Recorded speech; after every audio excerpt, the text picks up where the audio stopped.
Thank you, everyone. Good evening and welcome to Bexhill-on-Sea Town Council. This is the full council meeting tonight, Wednesday the 28th of January. Can I please remind everybody, including myself, to place your phone on airplane mode at the very least, or turned off. It does affect our recordings, so that would be really helpful if you can. Thank you. I'll swiftly move on to item 1, which is public participation. Quite a few members of the public here tonight, which is nice, thank you. Does anyone in the public wish to speak to us? If you do, could you please raise your hand? No? Okay, thank you. I will move on to apologies for absence. Do we have any apologies for this evening? Yes, we have 2 apologies from Councillor Hussain and Councillor Elder, both away. Okay. Thank you. Item 3 on the agenda. Sorry, can I make a small procedural point, please, about that item? Yes. At a Town Council committee meeting, comments were made about a councillor who had submitted apologies for absence to that meeting. I'd like to gently remind us all that apologies are simply received and noted. They're not an item for discussion or personal comment. Standing orders don't provide for debate on a member's reason, and it's important that we avoid making any adverse comments about colleagues who aren't present to respond. I'd be grateful if we could all remember that in future. Thank you. Yeah.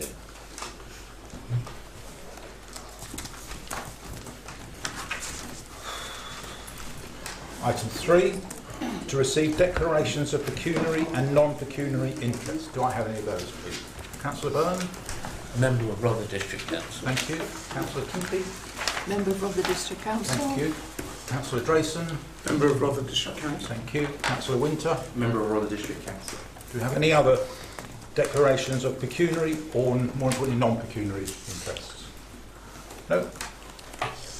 Chair's announcement. I have one, and I please ask, we have a lot to get through tonight, and what we don't get through by 8:25 won't get talked about tonight, because I'm setting aside 35 minutes for information that we need to talk about in a closed session. So my target is 8:25, so we have 2 hours to get through the majority of these transactions. Can you please bear it in mind that one of our standing orders is, before we speak, we should stand if it is possible to stand. So just think about, me included, if we wish to speak, would we still speak if we had to stand? Maybe we could plant that in our minds. Yeah, thank you. Item 5, to approve the minutes of the meeting of Wednesday the 17th of December. There is a slight addition to that as well, that I still have to sign the minutes of the 26th of November 2025. Councillor Drayson. Thank you, Chair. I wish to raise a concern over the accuracy of the minutes and what I consider to be a serious breach of Standing Order 1 in the way the budget for 2026-2027 was decided, a breach which could leave this council open to legal action. In minute 00359, the minutes correctly record that Councillor Plym moved a motion to follow the responsible financial officer's advice and submit the precept request.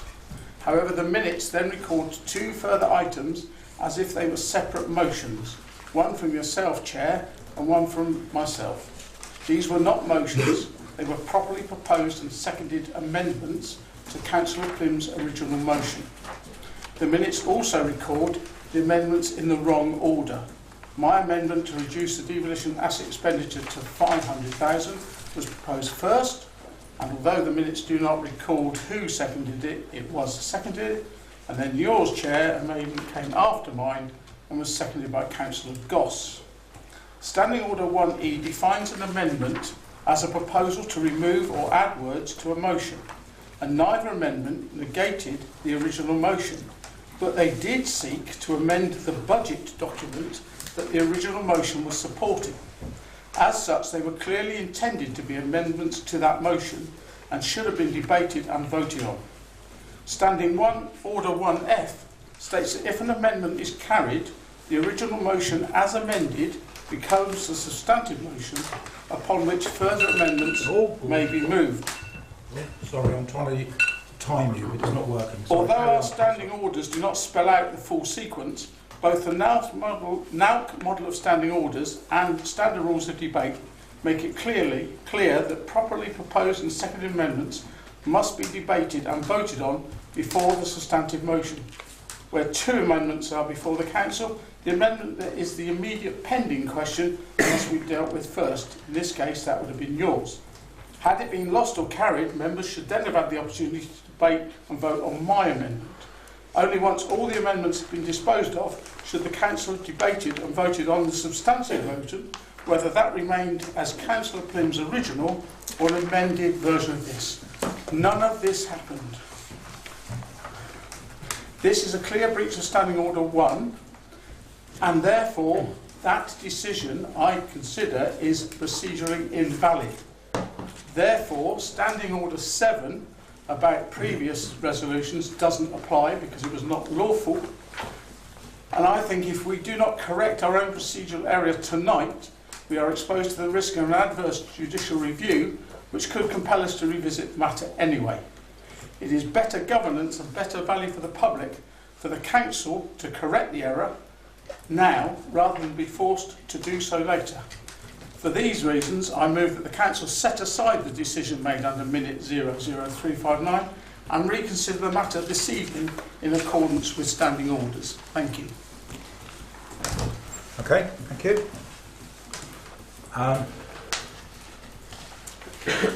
You did say that the minutes were correct, though. It was the procedure. Of No, what the went on. minutes show. Sorry, the minutes show the motions when they were clearly amendments and show them in the wrong order in which they were proposed. Okay. Shall I try?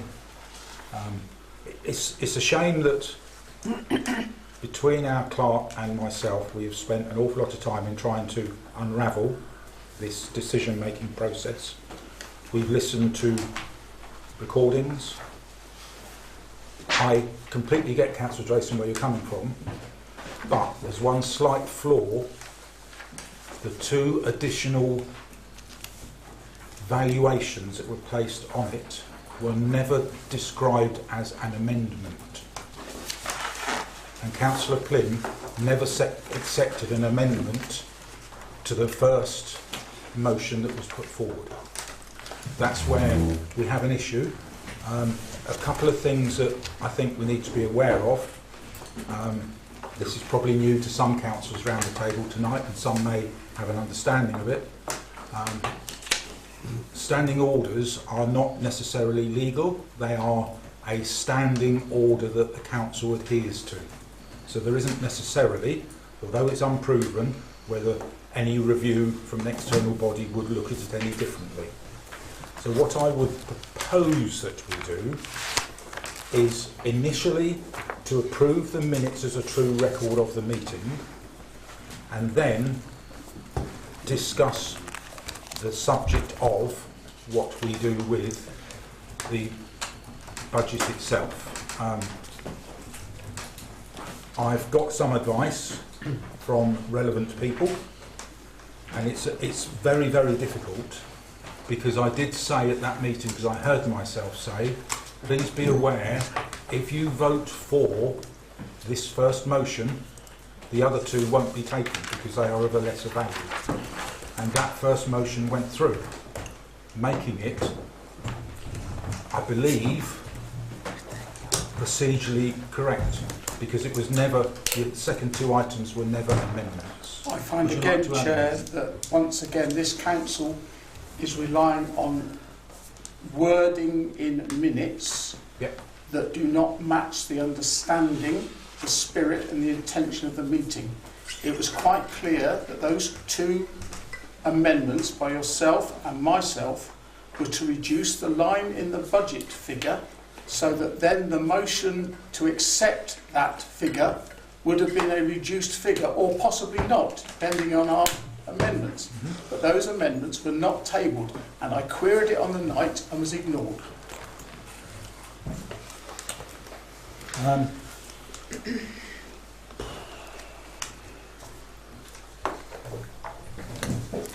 I'm not sure what I can say or add to that. It is a vote to pass the minutes as a true record. The other issues around were we adhering to standing orders is a separate matter to the minutes. I'm happy, more than happy, to get it right for our residents in accordance with other information that has been forthcoming in the last, or subsequent to that meeting. And I bow to all councillors who voted on that in the first place. And there were, just checking my numbers, Five there were and five an that voted abstention, for it. which was me because of the order in which you took the vote.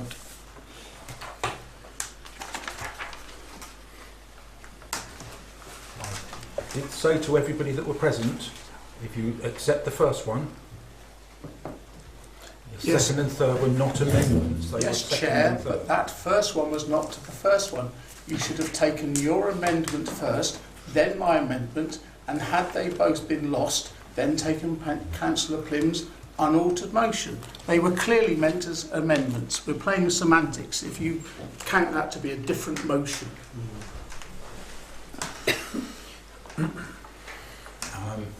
Okay.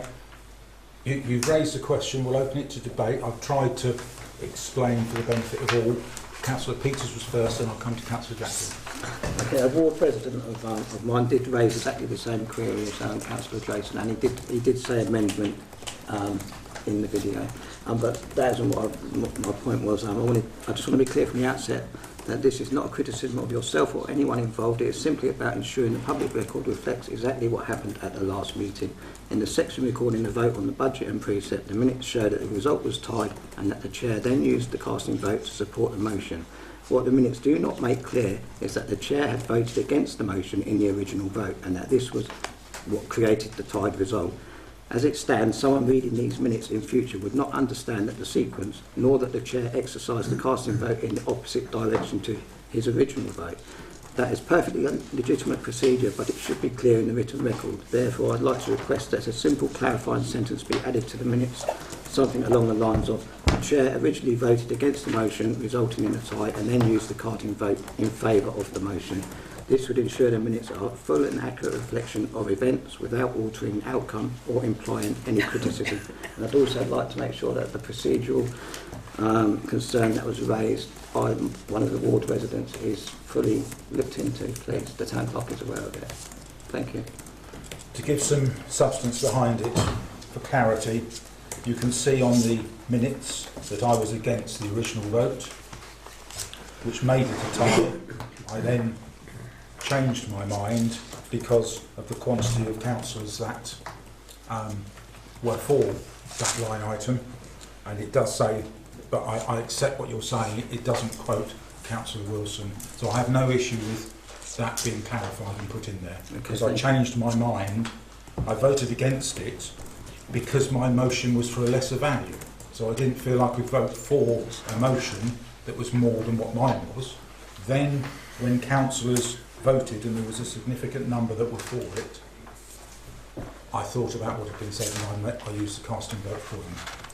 So I'd be more than happy for. Can we do that? It's because it's going to, if it's going to be, it's a possibility of being audited. It's a precept. Yeah. Yeah. So that's. Okay. So how you?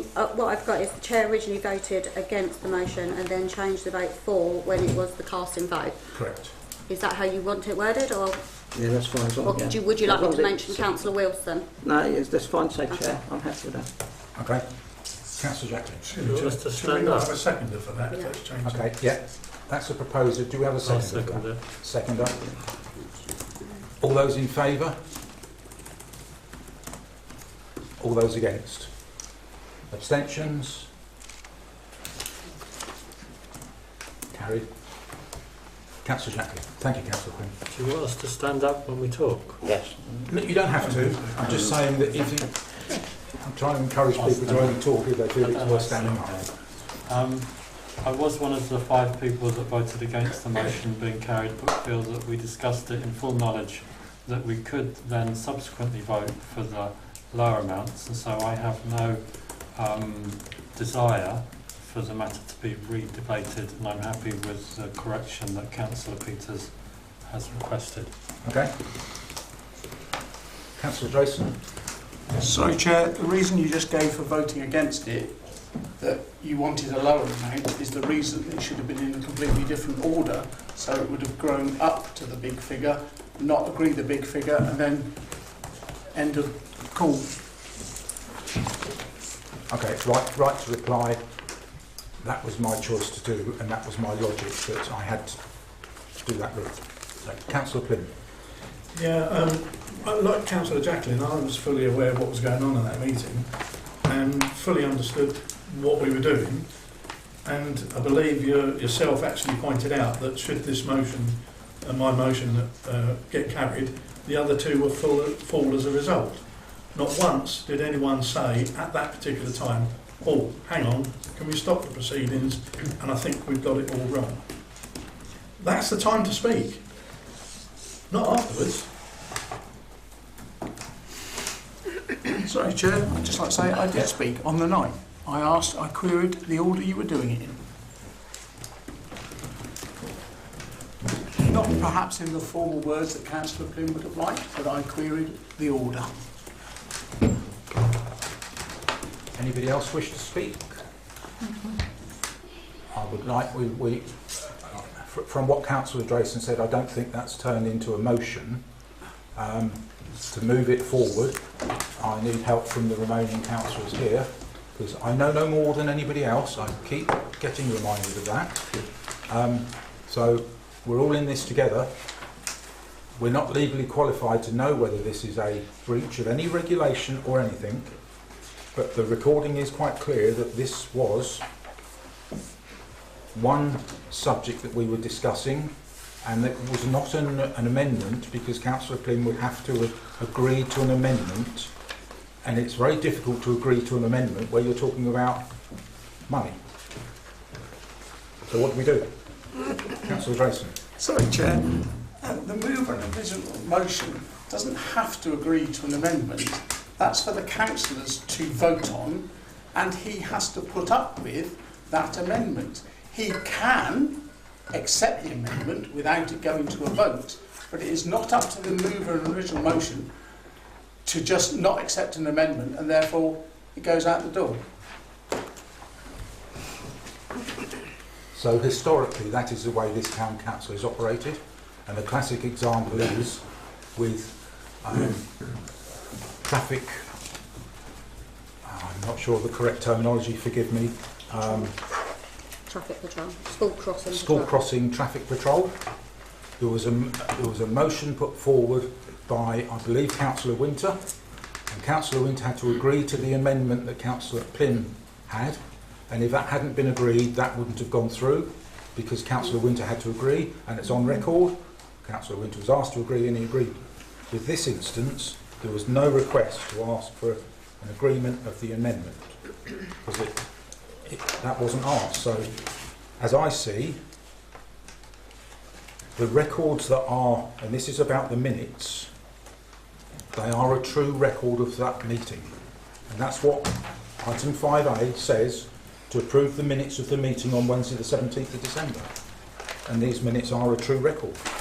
I accept what you're saying, and that doesn't mean that we can't, because there's other correspondence that I'm sure, I'm surprised haven't come forward yet with regard to some other potentials. So, but this is about the true record of the minutes. Councillor Plym. Yeah, can I propose that we accept the minutes of the 17th of December as a true record, given the amendment that's been made by Councillor Peters? Do you have a seconder for that? I don't know yet. Is there a seconder for that? Councillor Byrne. Okay. We have a seconder.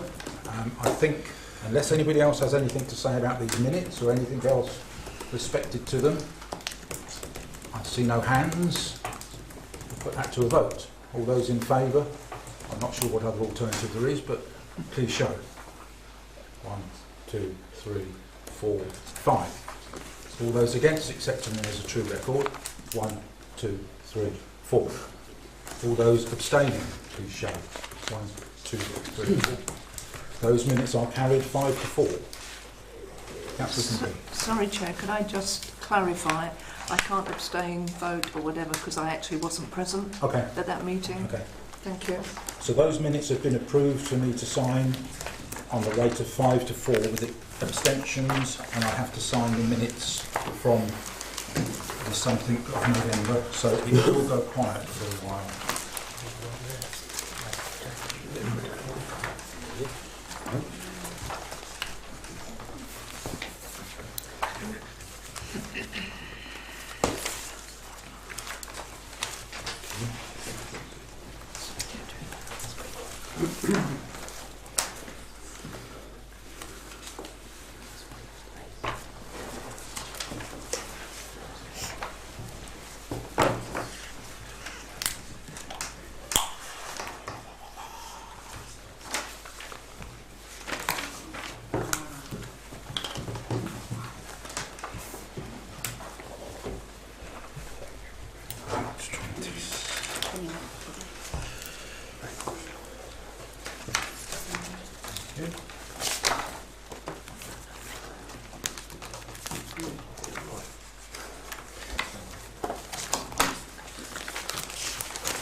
So moving on further from there, there is correspondence with regard to that particular line item. For transparency, I'm not quite sure how to deal with that.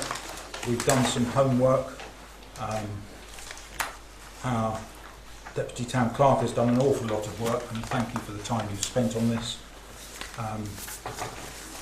I have been in receipt of an email from a councillor. I'm unsure whether that councillor I don't want to put them on the spot, whether they wish to speak or what, so I need help with this subject as well. Perhaps if you could introduce this bit. Yeah. Okay.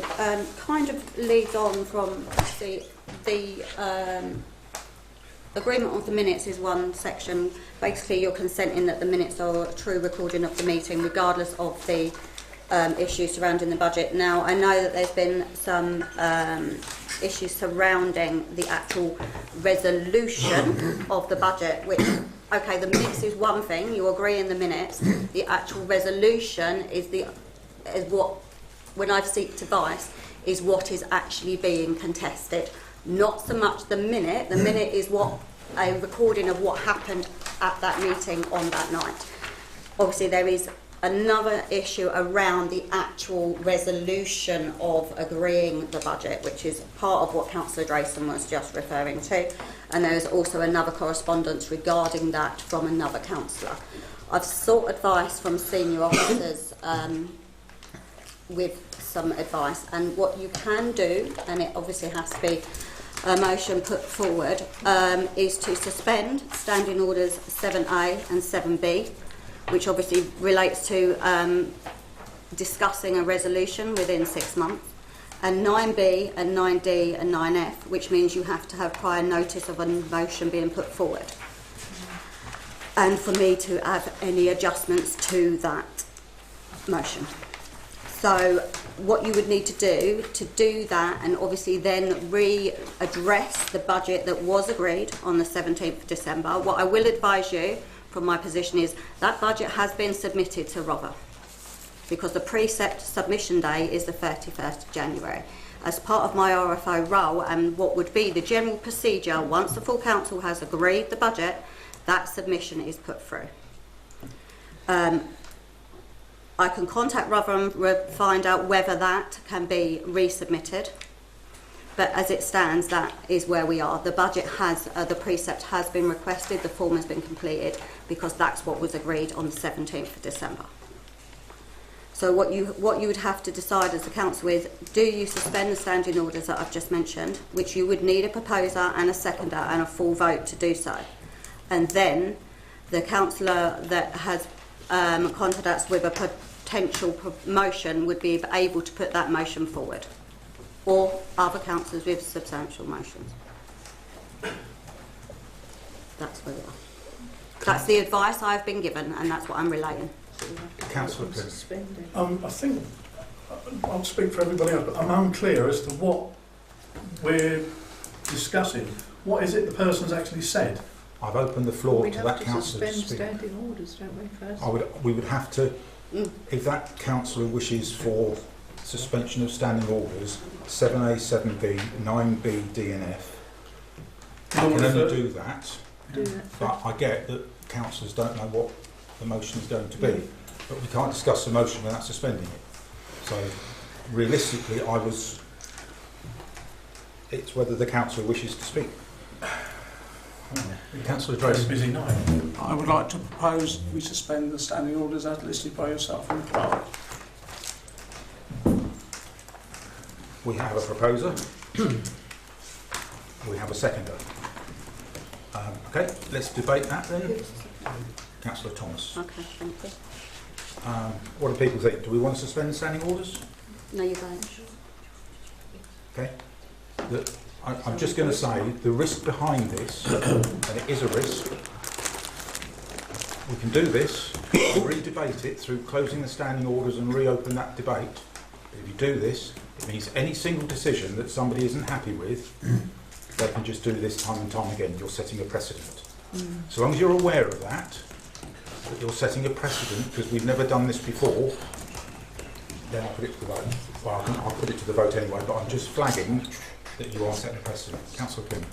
I'm against this because it is just going to, like you pointed out there, it's open up a can of worms. Yep. It's a type of thing, and I have to say this, we've got several people in this council masquerading as non-political people, independent, but they are members of a political party, Reform, and I honestly think this is Reform shenanigans, and it's just what they do. They disrupt councils and make them look a laughing stock, and this is going to make us look a laughing stock. We submitted the budget, district have got on with it, we're going to delay things for them, delay things for us, let alone this meeting being delayed.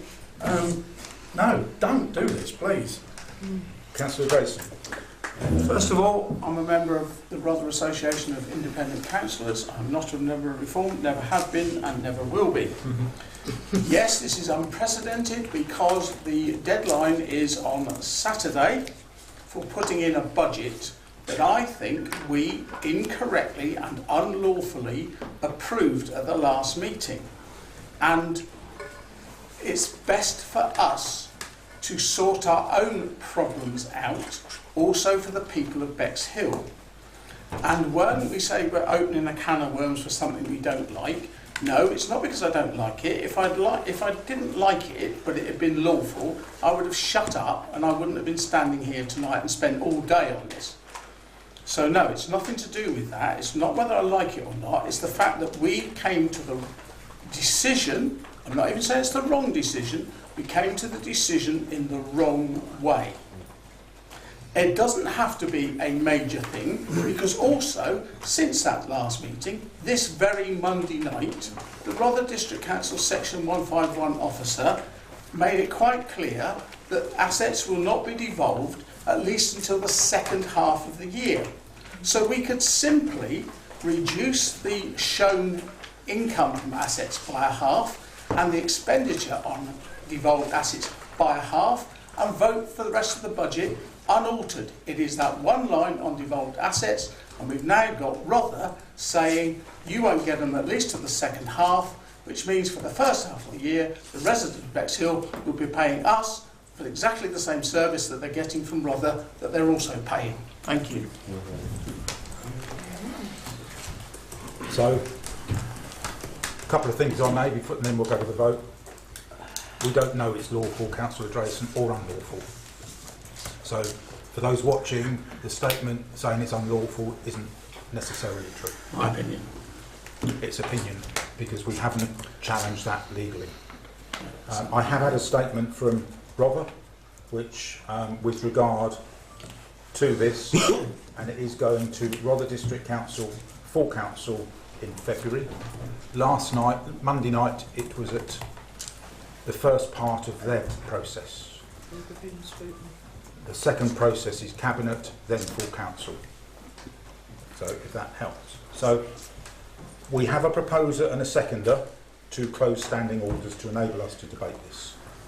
So unless anyone wants to say anything else, Councillor Jacklin? Could I just clarify with Councillor Drayson, by second half, do you mean second half of the calendar year, i.e. July, or second half of the civic year? So November? No, yeah, Or later? November, yeah. Thank you. There is a major lack of clarity because there's no way that the whole chunk of stuff that we're talking about can go from there to there in one go. So it will be gradual, meaning that you have to have some money and you don't know how much money you need because you don't know what you're going to have and what you're going to get and when you're going to get it. And that was much of the discussion for the 11 councillors that were at the last full council meeting. We had that debate. So we have a motion that we suspend standing orders which has been seconded.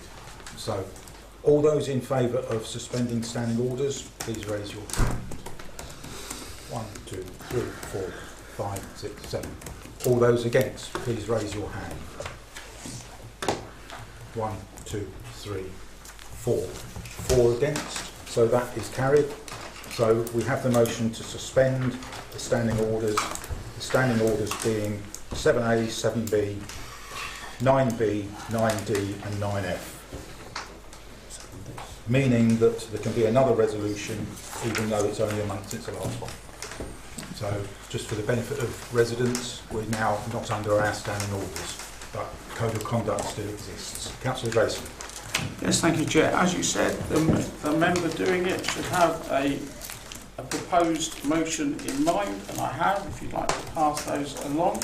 Please note that the title at the top should be saying asset income and expenditure. I missed out income. The motion is to reduce the risk that Bexhill residents being charged twice for the same services. This council resolves that the the figure for devolved asset expenditure previously quoted of 1,040,871 in the budget predictions for 26-27 be reduced by 50%, resulting in a revised figure of 520,000. This would reduce the overall budget requirement from 2,259,000 to 1,739,000. 2, that the council further resolves that the devolved asset income figure shown under receipts as 225,710 also be reduced by 50% to 112,855 to allow for the delay in devolvement. And 3, this council instructs the RFO to adjust the budget and precept schedules accordingly and present the amended figures for approval, which will be a nightmare, but that shouldn't stop us from doing something difficult. And if I may address that motion, please, Chair. I need a second. Oh, yes. You do need a second. Okay. I've never seen hands go up so quickly. Can I just express a disappointment that I, as chair, didn't see this in advance of the meeting? The motion I did see was from another councillor that I managed to digest, but I haven't had the opportunity to digest this. This was still being written at 4:30 this afternoon, Chair. I can assure you I've not done anything for the last day but deal with this matter. Seconded by the three, one of those three. Councillor Winter. And of course, Chair, I do apologise because I know we've got a big agenda, but the quality decisions take time, and I'm trying to protect us and the residents of Bexhill. May I address the motion now, please, Chair? Yes. Thank you. I'm bringing forward this motion to ensure that our budget for 26-27 is both proportionate and fair to the residents of Bexhill. The Council previously considered a devolved asset expenditure figure of the 1,040,000. I'm proposing we reduce this by 50. It's possible that this figure should be further reduced when one considers that the original figure contained a 50% safety net. That uplift was included to provide headroom in case certain assumptions did not materialise. Given what we know now, the level of contingency is no longer justified. The fact that we're not going to get it for at least 6 months into the new year, we don't need that 50% buffer. Reducing the figure by simply 50% simply removes the safety net that was built into the original calculation. It could be argued that the underlying figure could also be reduced, as it is unlikely that any assets will be transferred from Rother District Council for at least 6 months. My proposed adjustment still allows for the transfer of assets plus a 50% safety net, but only covers the second half of the financial year. With a likely 6-month delay in any devolvement, I believe that estimated devalued asset income shown under receipt should also be reduced by 50%. We cannot raise more money than is necessary, but it is not an exact science, and I fear that if we reduce this requirement by too much, residents will face a greater increase next year, hence 50%. I therefore move that the previously agreed figures for the devolved asset income and expenditure be reduced by 50%, and the responsible financial officer adjust the budget and preset schedules accordingly. Thank you, Chair. Thank you. Any questions? Councillor Jacklin. I would like to address Councillor Pym, if possible, through the Chair. Yeah. Are you satisfied, given the information that Councillor Drayson provided, that the assets wouldn't be paid for until after November, that within this budget we will still be able to afford everything that we're expecting to be devolved, and would merely therefore have to do another half increase for next year? How can I address that when I don't know what assets are coming our way? Now, what surprises me is this particular long-winded asset that's come through here is a long-winded version of what Councillor Drayson put forward when we were discussing the budget. Now, Councillor Drayson disclosed that he's a member of the Rother District Council, and lo and behold, today we hear that Rother District Council are possibly not going to be putting forward all the assets until later on in the year.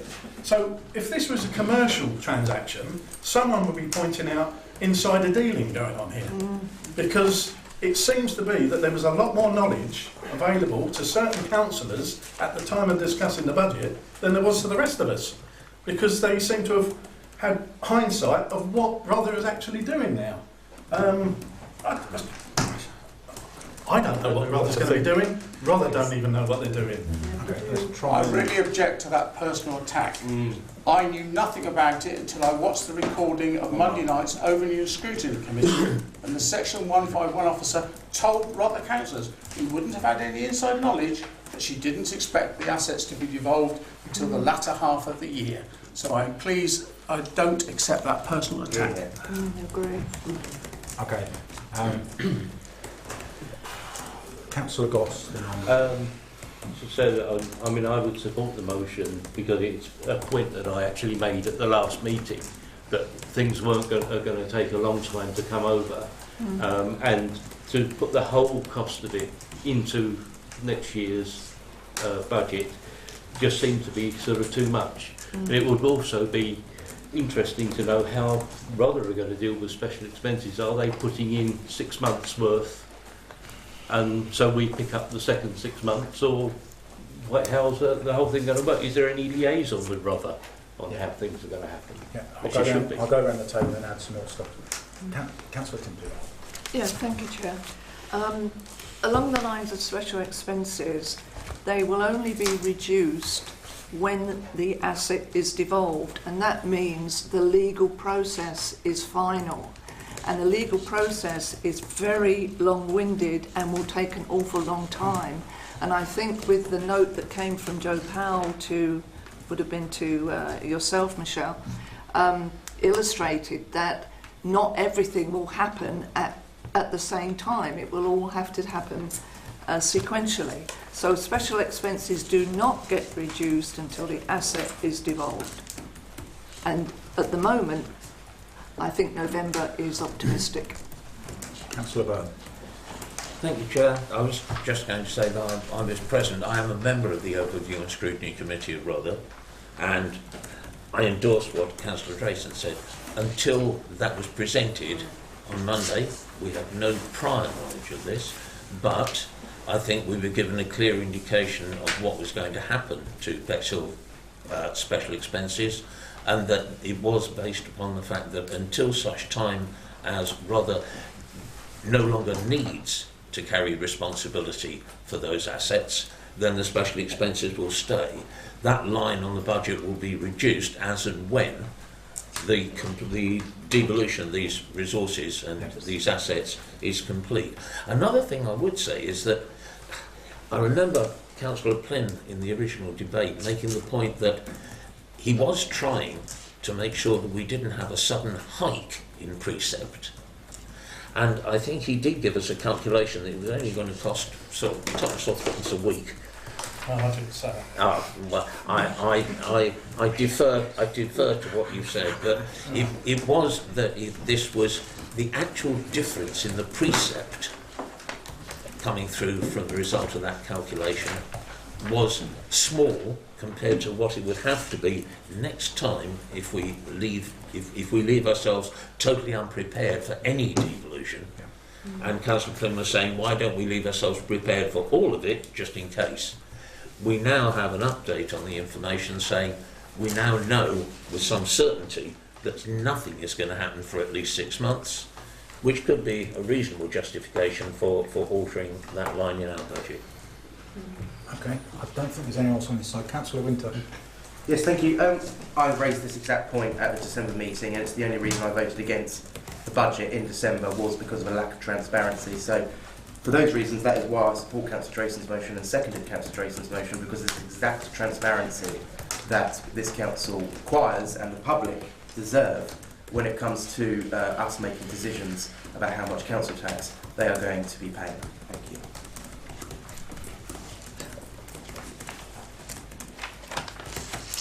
Okay. Next, Councillor Baygrove. Yes, I just would like to say that I thoroughly support this motion from Councillor Drayson. What we're actually talking about is, you know, the residents and what they're going to land up paying. And this is one hefty bill. When, you know, if we don't do it this way, it's a hefty bill and it's unnecessary. And so I just would like to support that motion. So I would just like to add, you voted for the million in the last meeting. You're changing your mind. I would just like to add, and this is the second time that I will say this, and I don't mind saying it on other occasions either, but we are at liberty to change our mind. You are. And as a matter of fact, the vote on that night was totally confusing, and it's not just come from myself. I've had other councillors saying that. I'm glad to see that this is at least we're bringing it to task, and hopefully we can have this next look at this and do better for our residents, and that is my only reason for doing this. Thank you. Councillor Crotty. Thank you. Yeah, on the 14th of January at the Finance and Audit Committee, I did ask through you, Chair, to the RFO about the asset list, and the RFO did come back to me and say there are actually 2 more lists on its way to us eventually. So this is why I can't see these assets not actually going to be taken over until 2027. Sorry. I'm trying not to waffle, but my throat isn't very good. Yes, there are more lists. There will be more opportunities. But we must remember that we did vote to take these particular items at these costs. So it does question whether, how can you vote for something and then not have the money according to what we voted to take them? So, Chair, right to reply on that one. Even again, when we got the list of assets, even the RFO was confused about how they picked up these figures because they weren't a true meaning record. It was just RDC coming up with figures out of their heads. Because there's no way an empty bus stop will cost 15 grand to be fixed. So that's why we wanted more answers than questions. So just to clarify, while the District Council don't do it out of their heads, they employ accountants to come up with numbers. You may not, Councillor, agree with those, but it's not out of their head. Thank you. Councillor Drayson. If I may, Chair, and it partly addresses Councillor Goss's point. You've just said that there's another couple of lists coming. We don't know what they are. They've not been shared with us. We don't know what they are. My motion is based on what we do know, And we know, because the Section 1 fine officer not only said it would be the latter part of the year, said that the Rother District Council fully intend charging the full special expenses for Bexhill. Therefore, we're asking our people to pay for the bus stops, even if it does cost £15,000 twice. Just to clarify for residents watching, we already own the bus stops, so that was just an example, just to avoid confusion. Councillor Ross.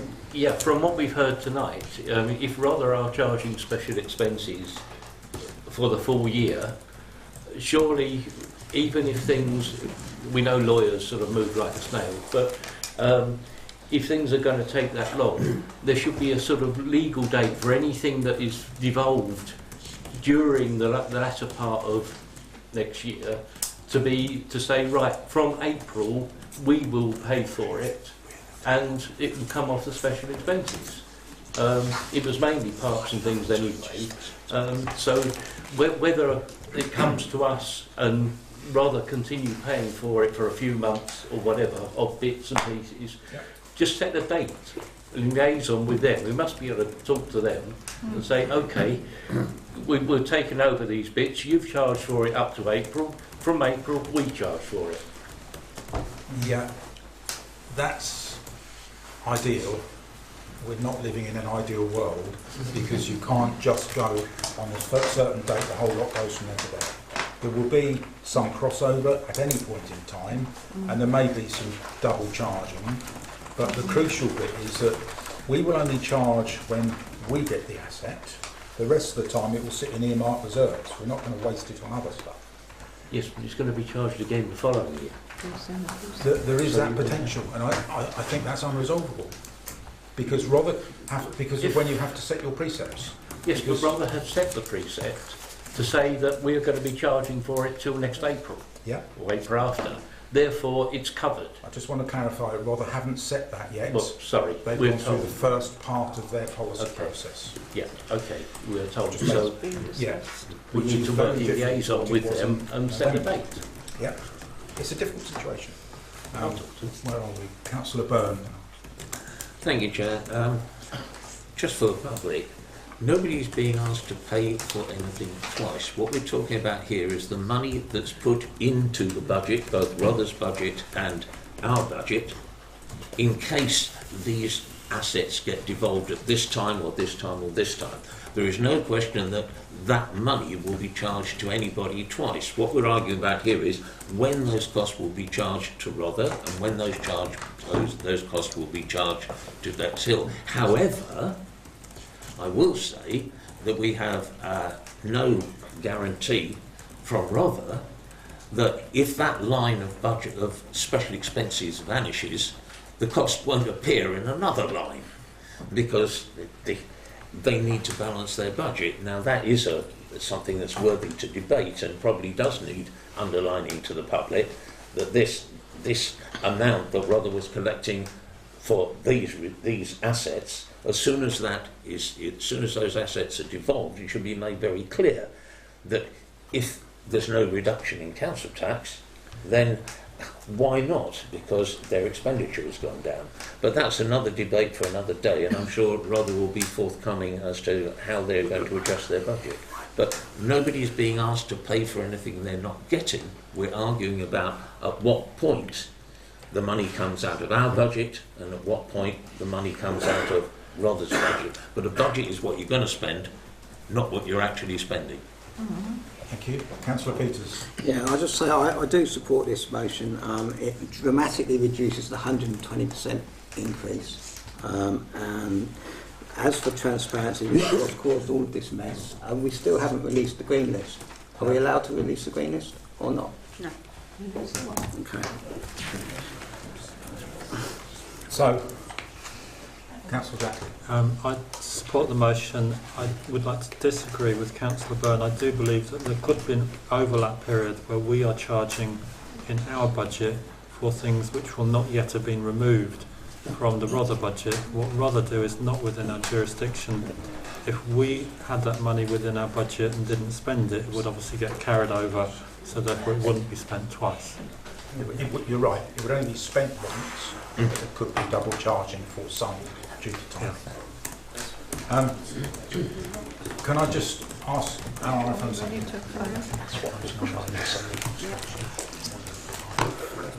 I can tell. Do you want me to release them? Yeah, I'm just going to ask our RFO who, what happens to our precept. We want to double check these numbers to see what the impact is. Okay. Yeah.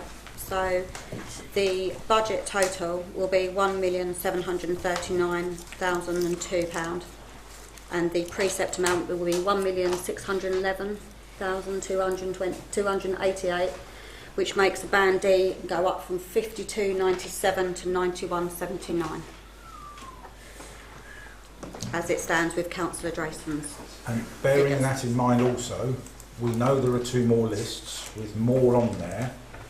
If we accept this motion and vote on it and it goes through, we could be putting off the inevitable of increasing it even more if we wish to next year, because you'll have the residue of the million less the 520, which is roughly the same amount, 520, and then the next lot that will be probably on the table. If we don't discuss the next lot, we won't have a chance of discussing because they will be under the unitary authority. So we have to remember that as well. We are potentially setting ourselves up for exactly the same issue and more that we had last month a year from now. Sorry, can I just mention something that the council wasn't advised of back in December, which we didn't have that information in, was the tax base. The tax base went from 17,319.7 to 17,554.17, so an additional 200 and odd homes that money is being spread out across. So just that information you hadn't been told at that time, because I didn't have it from Rother at that time. Okay, I'm going to get close to voting on this, so I'll go around the table one more time. Councillor Drayson. Yes, Chair. Whilst part of my thoughts do include a little bit towards next year, because the 50% reduction might be too much, to charge the full amount this year with nothing to spend it on to soften the blow next year surely can't be allowed. Okay. Councillor Blagrove. Can I ask for a recorded vote on this, please? Yes, you may. The other thing to remind ourselves of, and you may think I'm adverse to this, I'm just sharing some of the things that I've learned through varying discussions. To enable us to be able to take the assets, we have to be in a position to be able to financially afford them. If Robert turned round to us in December and say, here's the 31, we wouldn't be able to take them. Unless we used all of our general reserves, and then we just wouldn't have enough money, we'd be bankrupt. So just be aware of that risk. And it is a risk, a minor risk, but it is a risk, and it has to be said now, because if it gets to 6 months from now, and they go, there you are, there's the 31 items, oh, you haven't got enough money to run them, sorry, you can't have them. And then they could go elsewhere. Councillor Drayson. Would you like to propose what you've made at the last meeting to increase my 520 to the figure you said at the last meeting to cover the eventuality that you've just described? I'm not going to, because I'm reading the room and I'm hearing that there's a lot to support this. Somebody else might wish to put another motion, and we'll vote on that first before we do this. Councillor Thomas. The water people, the gas people, everybody, they put their import tax, call it tax, throughout the year.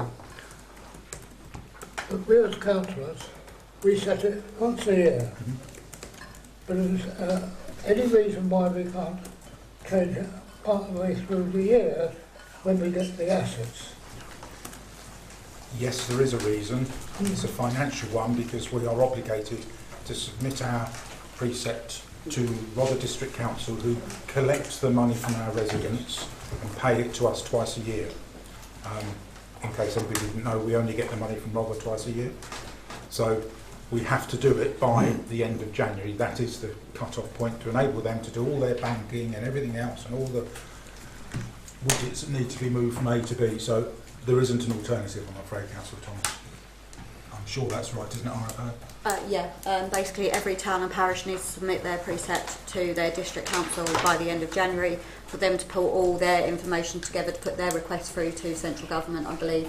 And then that's why you have that gap in your council tax bills, so where everyone is trying to align everything to get the money from central government, and once it's agreed, then we get one payment in April and one payment in November. Councillor Thomas. In other words, that makes it guesswork as to when we're going to spend the money on the devolved items. Yeah. To a degree, yes, because we don't have the items and we can't know until we get them. Yes. Councillor Drayson. Finally, I think I'm going to say. Yeah, I will do. Don't forget that original figure included a 50% add-on for what-ifs and a rainy day. So by reducing that, we're not actually covering the rainy day. So we could still get those assets and we should still be able to afford them, if not the whole figures are totally wrong. Okay. It's very difficult for me just because I don't have a deputy. I missed Councillor Baygrove's hand. Did you still wish to speak? Can I speak? RFO, yes, you can. I'm sorry, I missed it. I would just like to say, and obviously the public are watching this meeting, maybe they understand what's going on and maybe they don't, but this is about the assets, and we have learned in the council this is a very difficult thing to deal with. We're getting surprises left, right and centre. We're trying to work it all out. I think we've made a mistake and I think we're trying to rectify that now for the sake of the public. The fact is, there is no other way to look at it. Assets cost money, and if we want assets and if the public want assets, we are going to have to spend money, and that's to be expected. But we've got the assets on the green list at the moment. There are more lists coming along, and it's really going to be up to us, and I hope we're transparent enough to let the public see and understand the very difficult decisions that we are going to have to make on their behalf. Thank you. Okay. And you're right, they're very difficult decisions. We're dealing with big money, and we've already voted to take the assets, and we don't want to take the money relevant to those assets. But we are where we are. We have this motion. Have I given everyone enough time to get their point of view across? Yes. Can you just explain, are we voting on the motion as is written? All in one. Here. Okay. Yes. We have a proposer in Councillor Drayson. We had a seconder, I believe, in Councillor Thomas, I think. So, to be clear, all the discussion. Straight to a vote now. Giving up the time, yeah. Okay. All those in favour, please show your hand, and I will go around the table from left to right and read out the names for the recorded vote. All those in favour: Councillor Ruston, Councillor Carroll, Councillor Hunt, Councillor Drayson, Councillor Crotty, Councillor Blagrove, Councillor Winter, going too quick, Councillor Peters, Councillor Jacqueline, Councillor Thomas, Councillor Byrne, Councillor Timothy, Councillor Goss. All those against, please show it. Stand up for this one. I feel I'm tall enough. Two against. And to clarify, I'm against because it's set a precedent, which I don't like precedents. I'm not opposed to the motion itself, but it's the precedent. That is carried. Chair, can I just say, it gave me no pleasure to bring that up, because I thought it had to be done. I apologise for wasting an hour, not wasting, but for spending an hour of our valuable time on that. Thank you for that. I'm going to say something as well now. I spent about 40 minutes this morning reading emails from one councillor regarding a motion that was put forward, Councillor Blagrove, and then you didn't present the motion. That was a waste of my time this morning. So let's just think about how much time we waste with I'd like to answer that if I generally. can. I haven't finished. We waste so much time, officers' time, Rother's time, ESOUT's time. this could have been dealt with. The minutes were out last Thursday. We could have had sufficient time to get all the information. No need to talk about it any further because that has been decided and done. We will now move on to item 6, recommendations from committees. Point of order. Have you returned it to standing order? Oh, thank you. You devil. I'll reiterate, it's very difficult without a deputy. For all councillors and residents watching and members of the public, we are now reopening the standing orders. Moving on to item 6, recommendations from committees. We have one recommendation. Do you want to, Councillor Pym, as chair of that? As chair of Engagement and Communications Committee, this item has stuck with us for a while because it was as a result of a communication we received from an individual to the council. It is now bearing fruition to the point there that the committee that is actually could be going ahead with this would have to set budgets for it, and so therefore it's prudent for this particular item to move into the Amenities Committee for them to then carry forward in whichever way the Amenities Committee decide to do it. Councillor Drayson? As chair of the Amenities Committee, I don't want it. No, we accept that. Okay. It's not an amenity. Yeah. Okay. If you're accepting a proposal, that's a proposal and a second. All those in favour of moving that responsibility via committee, please show. Carried. Move on. Thank you. We may be able to skip through some of these. Mayor's office. I haven't written a report because I've only had one event. It's after Christmas and I cancelled one last Friday, which I was disappointed about. There's more stuff coming up. So that's all I really have to say. Reports from councillors. We are privileged again to be joined by Councillor Hollidge. As a county councillor, if you would like to speak, please come to the microphone. The floor Thank you very much, Chair. And listening to the debate here, if you think you've got problems with setting your budget, imagine trying to set East Sussex budget that's 500 times bigger than this one. We did set the budget through Cabinet, and it's going to full council on the 10th of February, and we need to ask for exceptional financial support of £56 million. We're in as much dire straits as every other council around the country, and it's unfortunate that we have no more reserves that we can dip into. So it does mean significant challenges for us, one of which was something that you all raised was winter gritting. And that's going to come, like all good decisions, they're devolved down to a committee that then have to make a decision and then go to another. So we've delayed the decision about the £275, one of the long list of savings that East Sussex have proposed. That's one that I think does affect some of the residents, but my concern about it is it is about gritting routes and not gritting the actual pavements and gritting boxes and refilling. So that's something I think that the council and parish and town councils will need to work out in the future. The exciting stuff is the mayoral authority. Now, it's unfortunate that the government decided to delay the elections for the mayor in May 26 and put it forward what we think is going to be the date of May 28. What it did mean at the time, we thought in May 26 next year, the combined county mayoral authority without the mayor is going to be set up on March 26. There's going to be vesting day.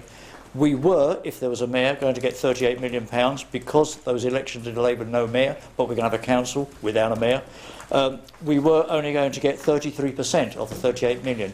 We've now negotiated to going to get an increase to 40%, and we're also going to get £1.5 million capacity money to develop the combined county authority, which is great for Sussex. What does it mean for you? The bigger picture is that they will be tasked with 7 different competencies, one of which will be a spatial planning. Brings us on to planning. Local government here, out of the 13 planning authorities in the county, each one has to provide a local plan. Rothers is out. If you read the figures, you know that there's government saying 921 homes per year, and Rothers said we're not doing that, as all the other district boroughs are. we're only going to be doing 500.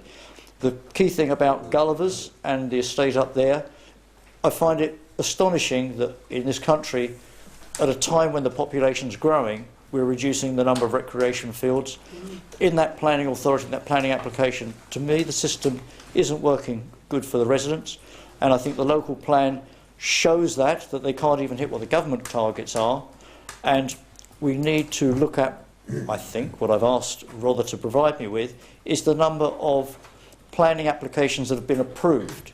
Before we start approving many more applications, we need to know how many approved in the area and get those done first, because it's ludicrous to keep on blighting areas. But that's an issue which you may want to take up through whatever planning systems you've got. Business as usual is going on while we're having the transfer to the local government reorganisation. But business as usual means that we have challenges with everyday parking. Next February the 11th, there will be a planning committee. The Rother parking system will be, new restrictions will be going up. People that are affected will have a chance to speak at planning committee. I'll be there. Spoken to residents today down to the west side of where the Zone F is discussed, and they will be going to the planning committee with me. 3 of which will be speaking. That's the number that you can speak on each issue. But I think a lot of the things that will come forward will be good for the town. One, for example, that I'm hoping will become forward is, hope none of you are taxi drivers here, but taxi drivers have had 24 hours. That's my space. Nobody else can park there. And if you want to go out and have a nice curry, or you want to have a Chinese, or whatever your poison is, I like a beer, and I want to park in that, I can't park. Mind you, I can't drink and drive. But the point is, people want to go out for entertainment. They can now, if these changes go ahead. So they will operate between 8 and 6 p.m. And there weren't any objections really to it. There was other little trivial things, but there are some contentious things that will be coming up. But that will be announced next week. Planning, budgets, Mark Rod. Yeah, the Spatal, the county mayor stuff is really exciting. We're getting a briefing next week from Mark Rogers that's setting it up. So that's going to be set up. In terms of what you've been discussing today, in terms of asset transfers, once we know in the middle of March what the government have decided on how the constituent councils will be, we are hoping that they go for the one Sussex model rather than the 500, which will mean a governance review, which is a daft idea. If they do that, then we can start talking, and on the committee that I chair, which is all about local government regulations changing, one of those committees will be about asset transfers, but it's going to be a long process, and it will be discussed in rooms quietly as to how we transfer all the different assets. Rother has assets, East Sussex have assets. You're newly formed and need to get assets to become viable, and those are the discussions that are going to be continuing for the next year, maybe 5 years onwards. Any questions? Councillor Jackson. My understanding is that the Unitary Authority, which will hopefully be East Sussex, will have elections as expected in May 2027, and that therefore the asset transfer aspects are not impacted by the slightly strange decision to move the mayoral elections to 2028. Is that your understanding? I think you're right, you've got it right. The mayoral elections will happen after the creation of the unitary. You'll be running simultaneously a continuing authority of East Sussex County Council and a shadow authority for a unitary. Speaking to my colleagues, I've been to quite a lot of London meetings, a local government association. Speaking to my colleagues around Wiltshire, they've set up a unitary. I spoke to the chair of the unitary there. She said she's got 98 councillors in a unitary. One of her meetings, your meeting here of 18 or 15 of you, it took 12 hours. Because each one was 5 minutes. So part of the work I'm doing with the subcommittees is to work out the governance structure, the scrutiny structure, the audit structure, how you establish all these different methods of working. So the mayoral authority is, there's good practice around the country which we're working on. We want to make it work here. But in May 27 onwards, that's when the real work will start. And Rother will carry on until 28 and maybe beyond. There's so many unknowns. Anyway. Councillor Bygrove, you had your hand up. It was along the same lines. Thank you. Councillor Pym.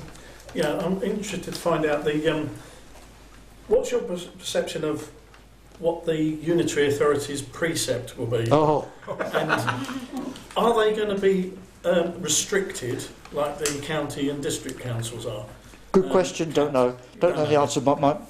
The thing about the delaying of the mayoral authority, which is what our focus is on now, because that's happening quicker, is that the extra government capacity funding they're giving us, £1.5 million, allows for the creation of that mayoral authority without a precept.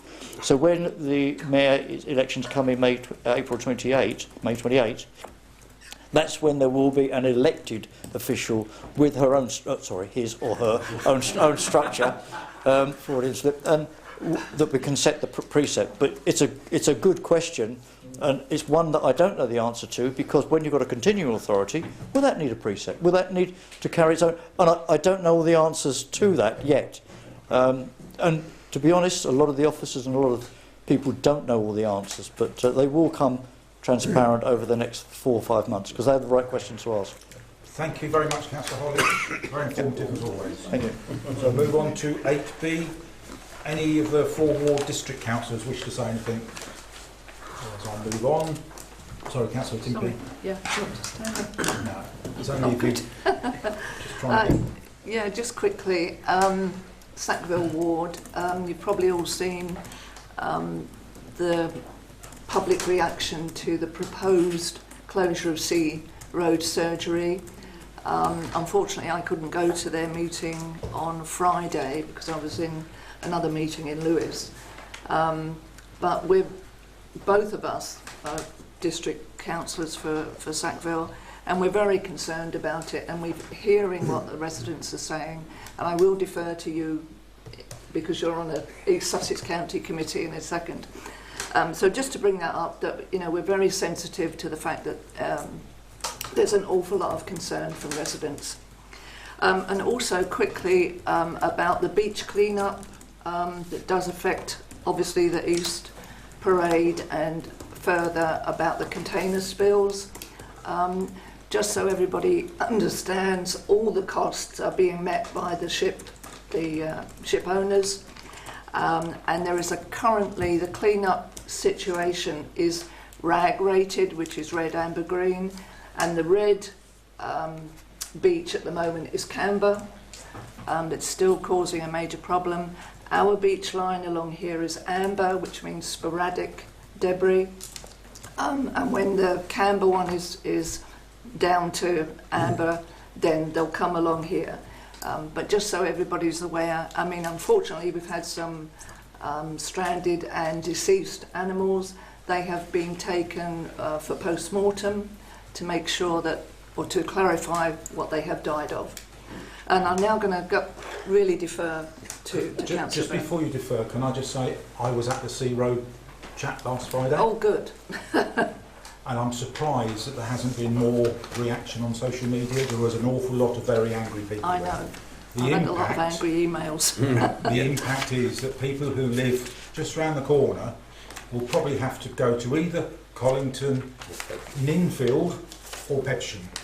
They don't drive, they're infirm, and they don't know how they're going to get there. And myself and my wife have had some difficult experiences with the support required through the National Health Service in the last few weeks. We are being deserted. It is a real issue, and I think this council should really get involved and lobby and drive, but I can't do anything about it because it's not an agenda item. I would suggest that somebody should put it as the agenda item for the next full council for discussion. I'm not here, but it's a real issue. The MP's aware of it, he's lobbying, but we are not supporting our residents with it. Honestly, there were some very, very angry people there. Yeah, I'm aware. Well, we've had a lot of Can I just pick up on that as well? Because patients of Albert Road surgery are having the same problem because they shut Albert Road surgery down, although for different reasons. And the patients that were in central Bexhill who could walk there quite easily, and they were having to go up to Sidley surgery, and that's being overwhelmed by the two practices coming together. So Bexhill is being slowly eroded of GP practices. Under the 4 surgeries, there's 17,000 patients, and they will now have to go to just 3 surgeries. and they won't get to choose the nearest one to them. They'll be given an appointment when they've gone through their triage. It's a real issue for this. Yeah, we're building more houses. Yeah, and it's a major concern. But thank you, Chair. I interrupted you passing to Councillor Byrne. Yeah, because he has something to add. Yeah, I got the same emails. I sit on the rudder representative on the county health overview scrutiny committee. Sadly, I couldn't make the last meeting. However, the NHS presented their winter plan, and this is in the public domain, by the way. If you want to look at it, go onto the East Sussex County Council site and look for the minutes of the Health Overview and Scrutiny Committee. What I have done is ask Councillor Azad, who is a Bexhill County Councillor, to take this up with the authorities and look at the possibility. The ideal situation will be for the Sea Road surgery to remain open. There seem to be lots of economic implications to that. However, in the NHS winter plan, they make great capital out of the integrated care team, and whether we could get a hub manned by the integrated care team, that's social services, health, mental health, all the sort of in the round. So you've got one bit of the NHS saying we want to do that, and you've got the economics of the NHS rationalising surgeries.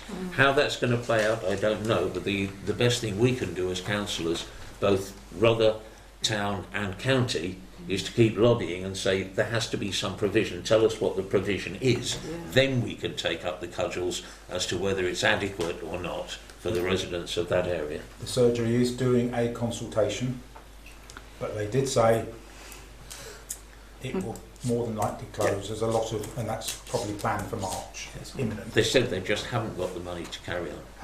And the landlords won't invest in the property, no. And it is not compliant with all the regulations that it has to be compliant with.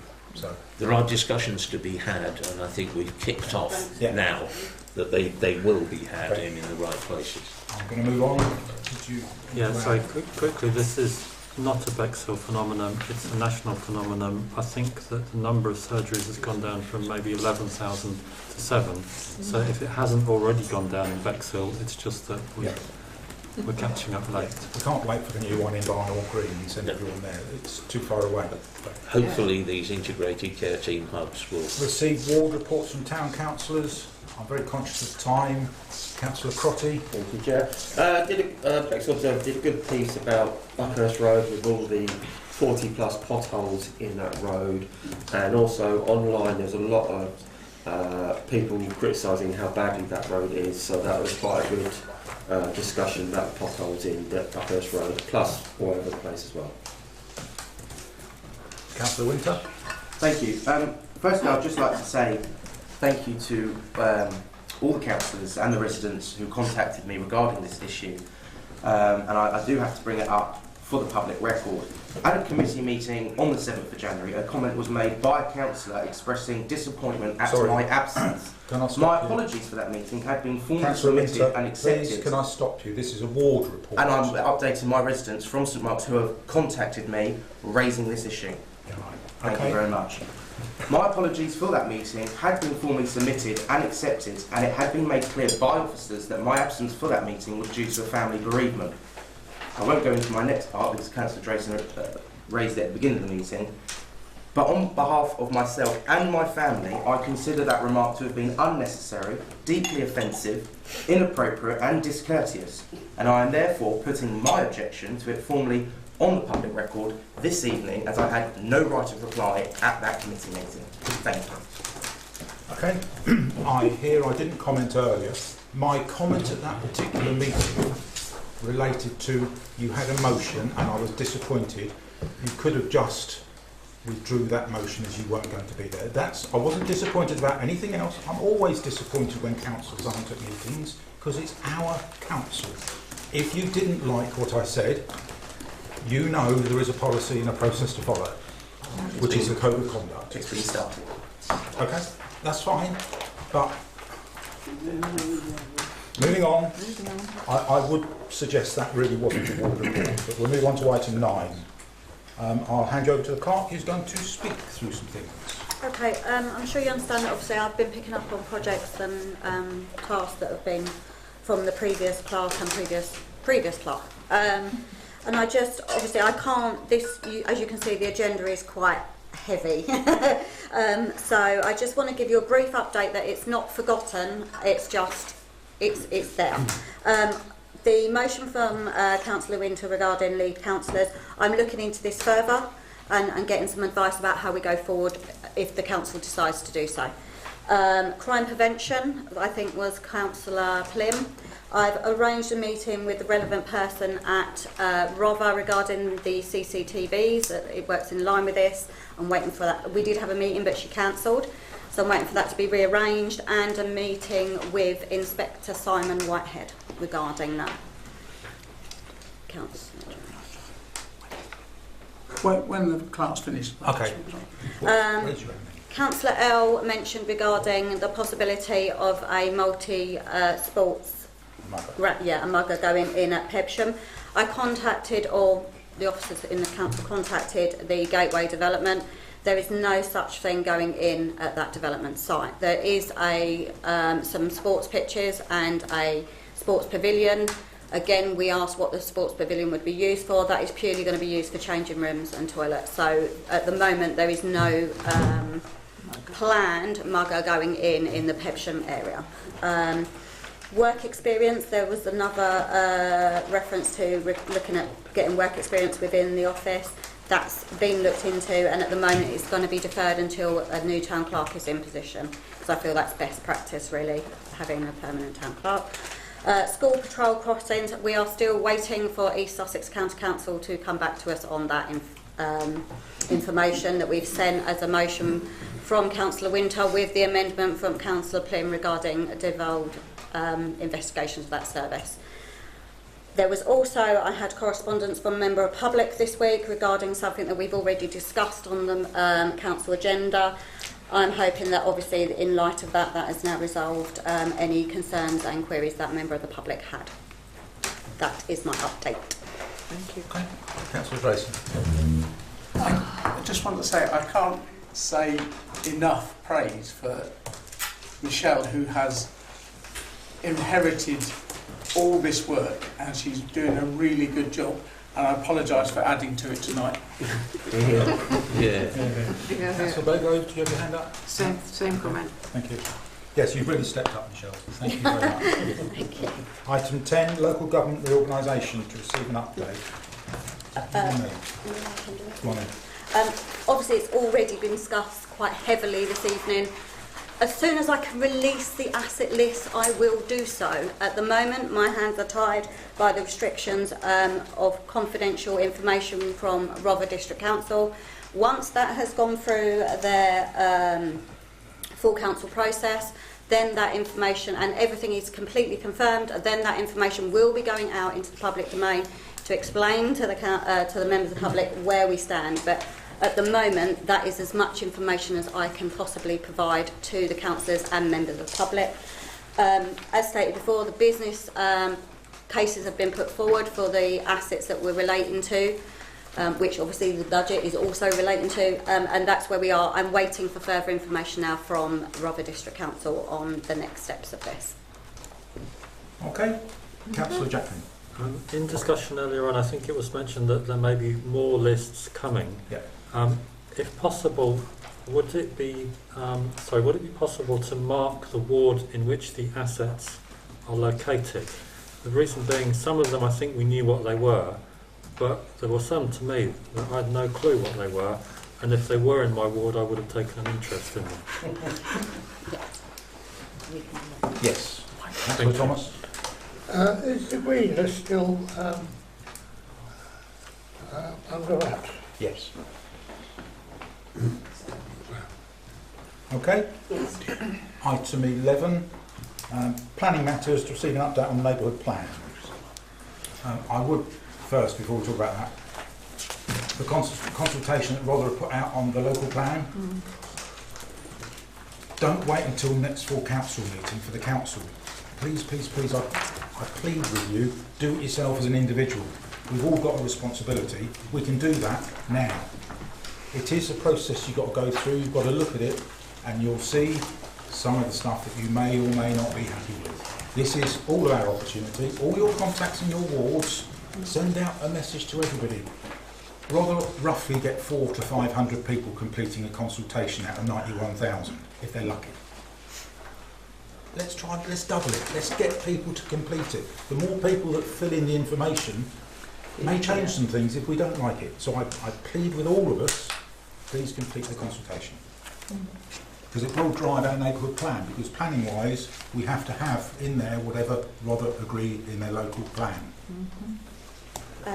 Yeah, just in response to that, I have chased the officer at Rother who deals with the neighbourhood plan and local plan link up on the 19th of January and the 27th of January. I'm still waiting for a response. However, I found out today that Rother had several severe issues with receiving emails into the office, and I think there was a resolution today because I managed to hear from some of the officers that I hadn't, so hopefully I will hear back from this officer shortly. It was in relation to is it worth or viable for us to start a neighbourhood plan with the local plan starting in consultation, so we're just waiting for some advice from them, and then obviously we can feed that back to the council. Okay, I'll move on to Rother District Council Liaison. So, as we've just been talking about an update on things, I'm going to move some of the orders around. I'm going to be doing 12E first, which is Appendix F, but it's not an appendix because we haven't sent it in. So I have it here, but it's labelled Appendix F. Just a general update from our meeting that was held on the 16th of January. We talked about Pebsham Play area to try and forcibly move that along. There's some more information that's required. I even said, can't we just go and put a spade in the ground now? So they are aware of our frustration that this is taking so long. We spoke about Bexhill in Bloom and the extra piece of work that could be done with the spare bit on Marina Gardens that hasn't had anything done. And I think there's going to be a site meeting there to make sure we've had some contact with Bexhill and Bloom, and they've got some ideas, and we just need to make sure what they want to do is what is best suited. We mentioned CCTV, we talked at length about devolution, and I'm not going to go over that because that's all what we've already been talking about. We talked about a visit to the villas, which we've done, and we received information that Rother are doing a lot of work with Southern Water, negotiating something along the lines of what's happened in our area and the damage that's been done to our beaches.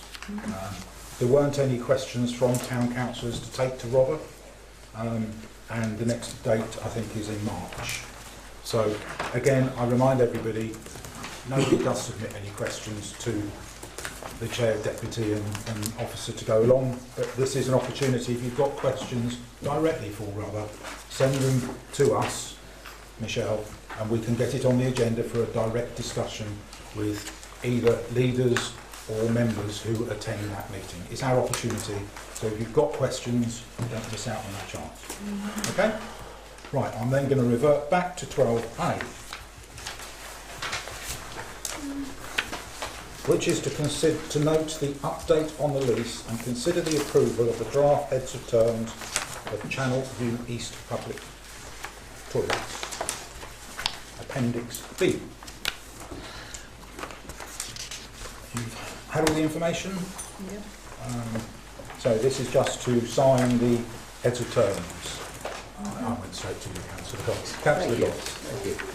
I first say that it's extremely disappointing the way our solicitors operate. I mean, you did better yourself. Most of these responses are, I have not seen a copy of the previous lease. Yeah. I assume it may be, etc. So, pretty useless really. But he completely sort of missed the point on some things because he doesn't know the building, hasn't looked at any of it. and therefore the lease is effectively, in many places, unchanged because he doesn't realise that this isn't a standalone toilet, it's part of a complete building and things like that. So this is to consider. I was going to make a suggestion that why can't this just be added to the lease list? We don't know what's going to happen with them in the next 6 to 12 months or whatever anyway, they'll be given to us or something. Why not just make it a lease, not a lease, a licence with the others and keep it simple?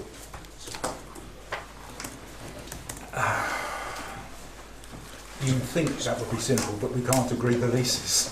Well, no, but a licence is a little easier because it doesn't. Yes. Yeah. Okay.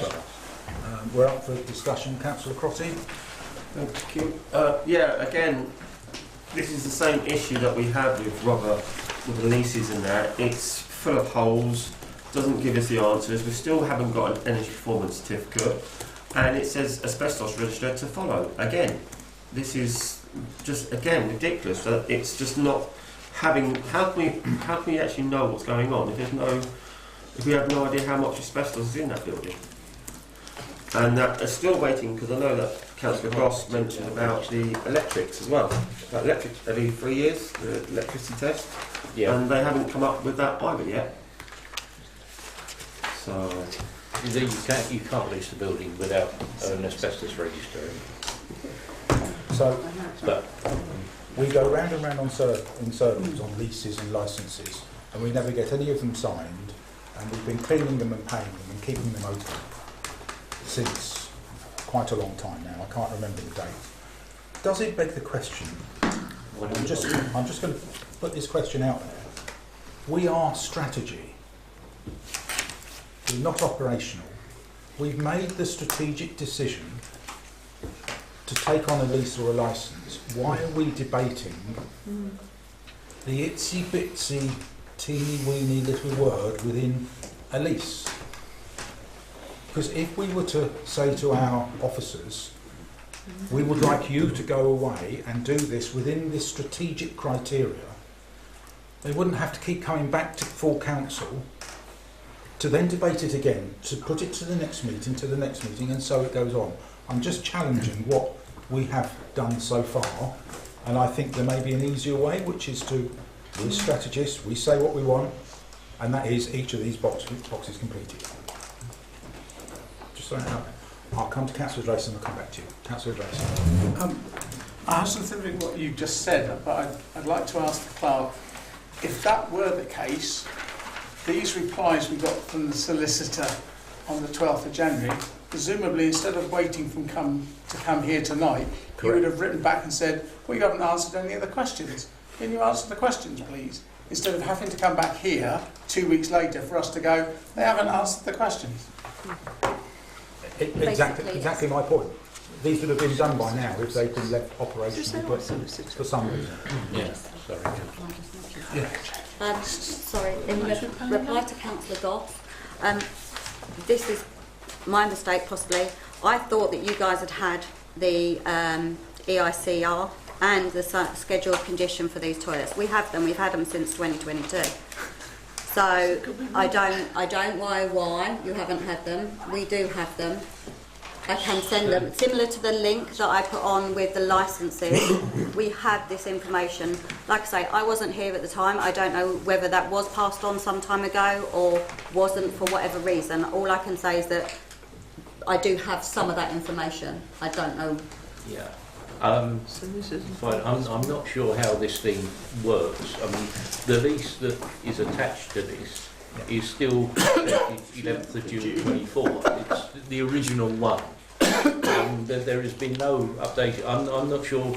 Do our solicitors talk to RDC and sort it out, or who does it?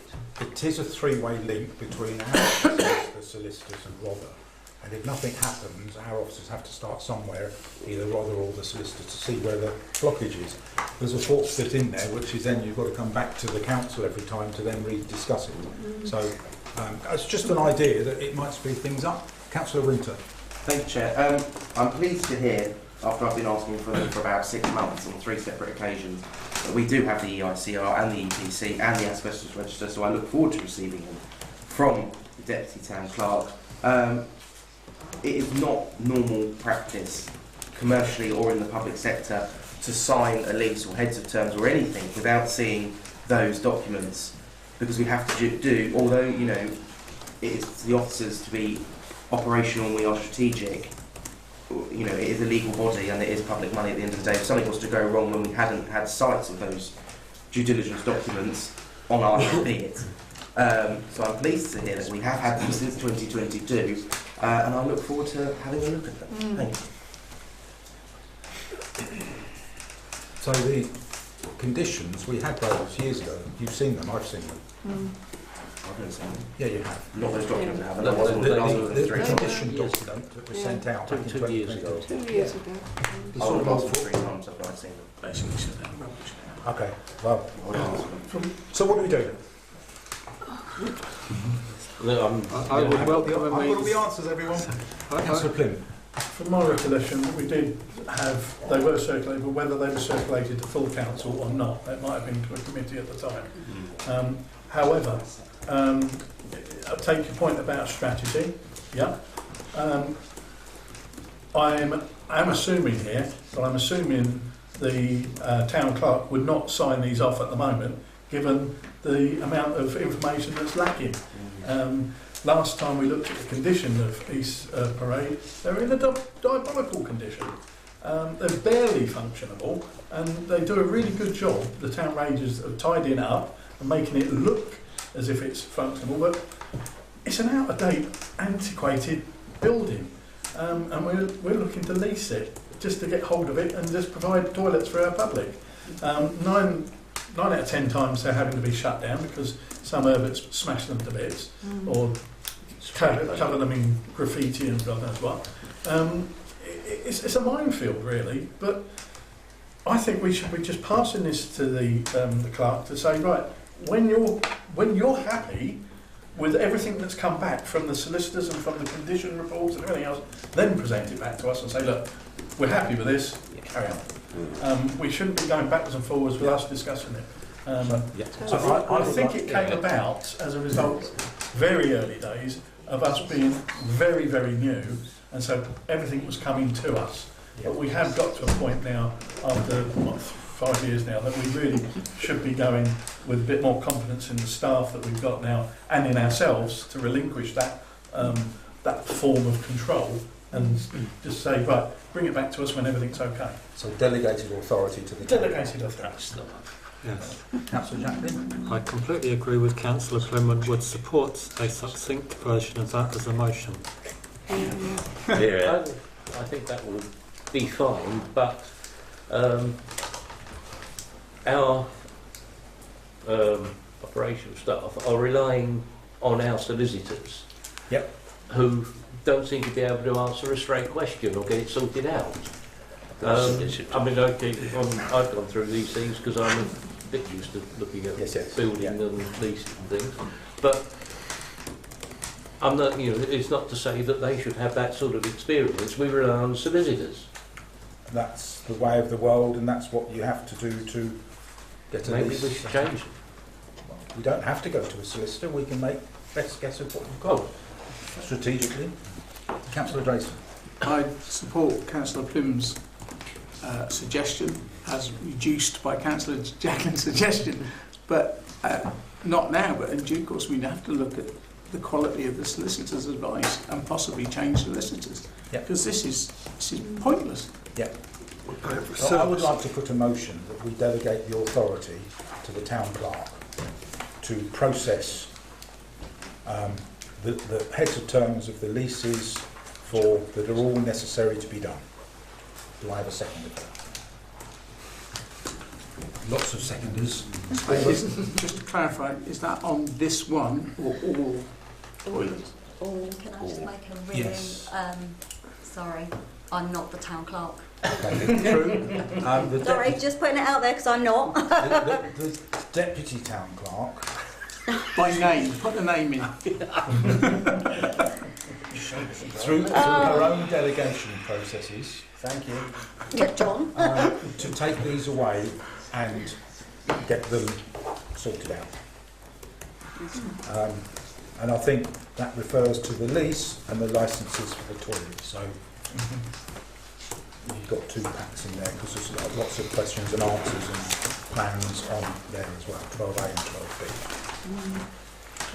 Sorry, on 12B, which is the licences that I get, there was quite a lot of information and there was no way to print all of that to make that very economic. You've already approved to do it. Yeah. As a council resolution, you approved to do it on the receipt of the answers to the questions raised to the solicitor. So, they've answered. They've come back with answers. If you're happy,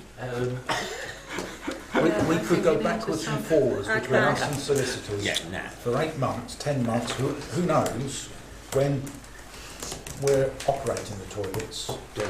And we've only got 1 month to stop operating them because we've just relinquished the licence if we need to.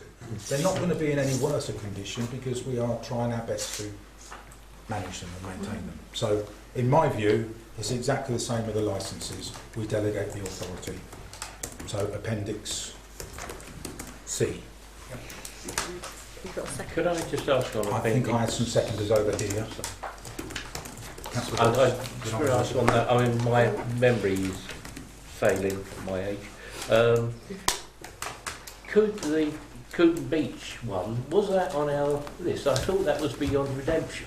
It was on the list, but there's major issues with it with the waterworks. Right. So it's not open. It's just on here as a licence for us to open it and do it.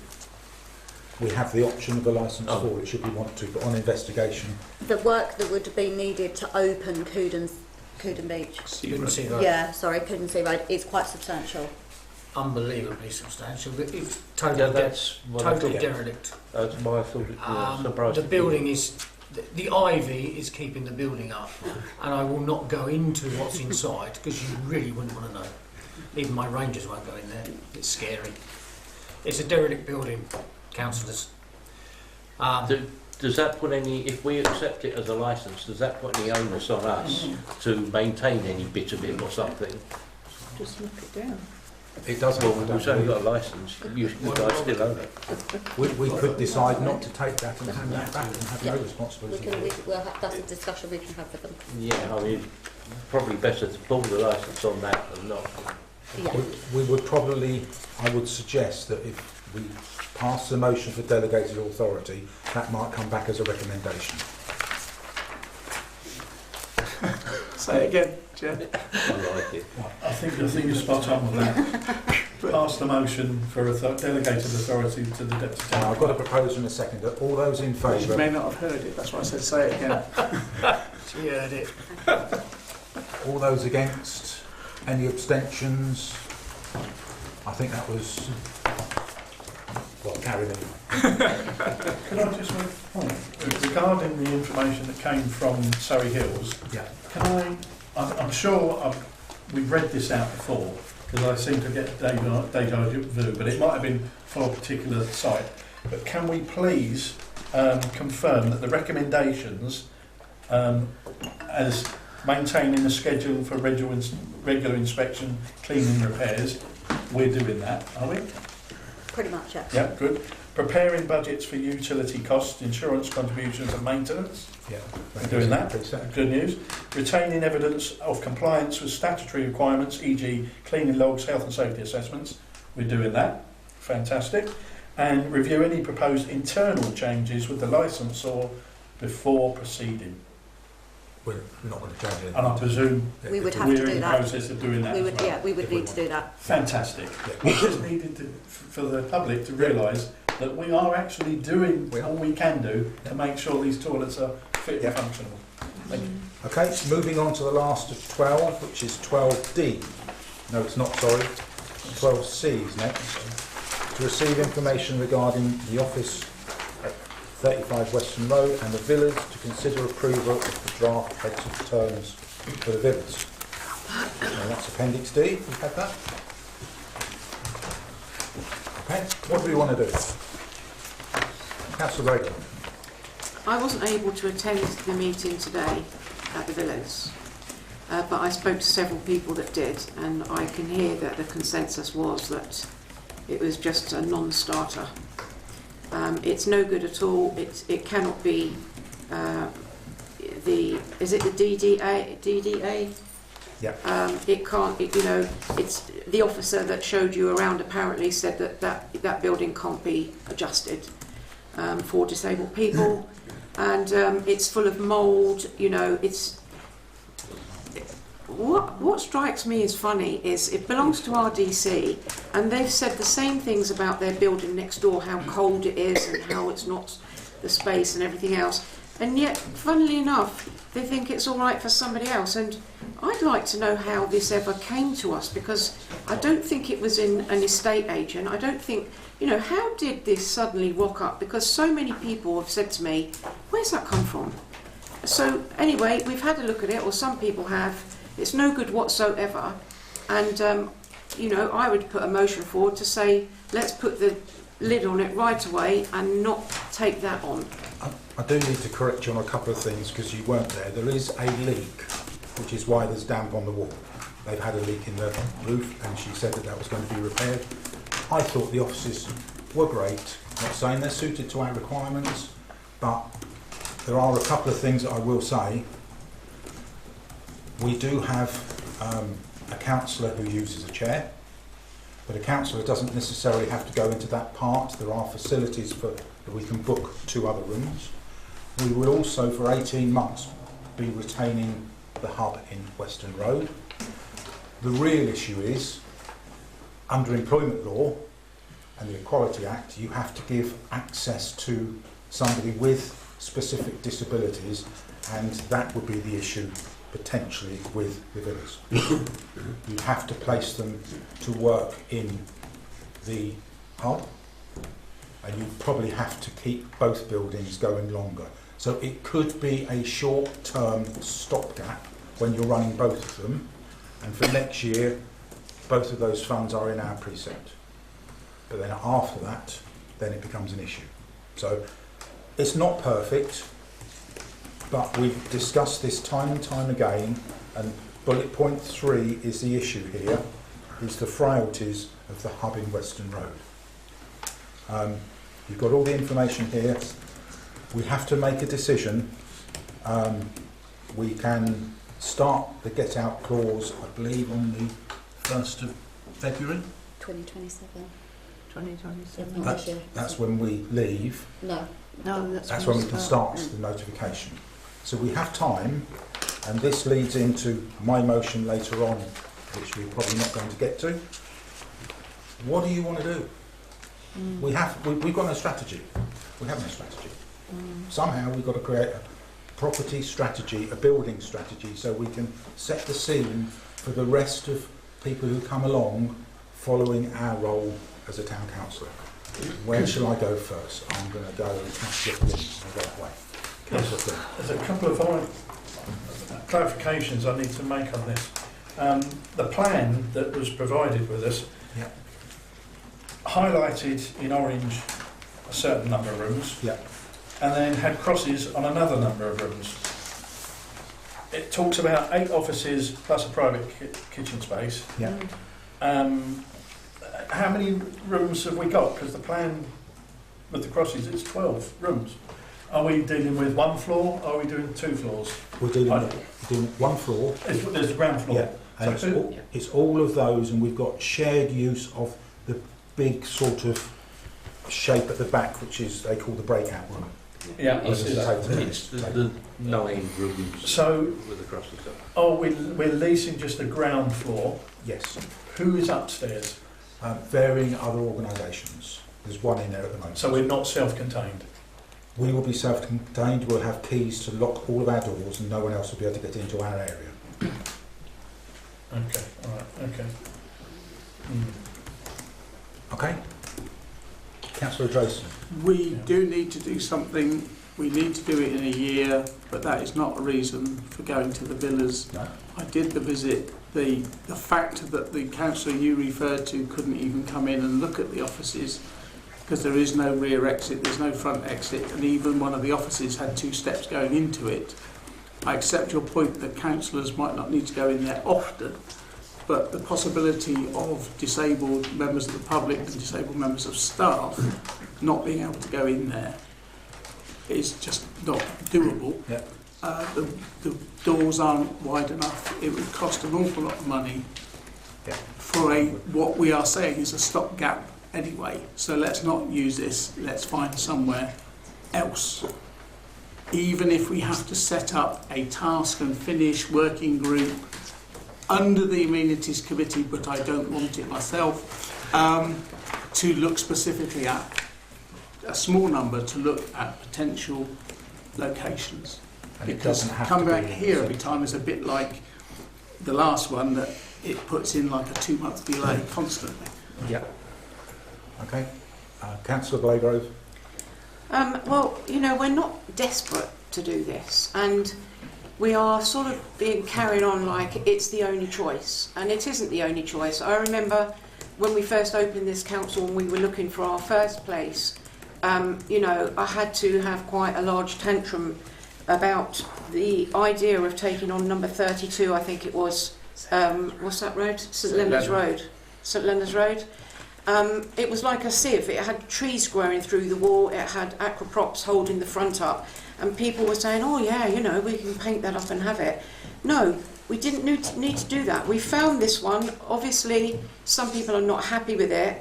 We have got time now. We should really look, because there are places. There's space at the Pelham. There are office spaces in Bexhill, and why are we going to only look in Central? I think we should broaden our horizons and look outside of Central and see what else we can find. Let's actually look for somewhere. Okay. Who's around this side? Councillor Byrne. Thank you. The visit this morning, I think, just raised so many questions that, no, the villas are not the answer.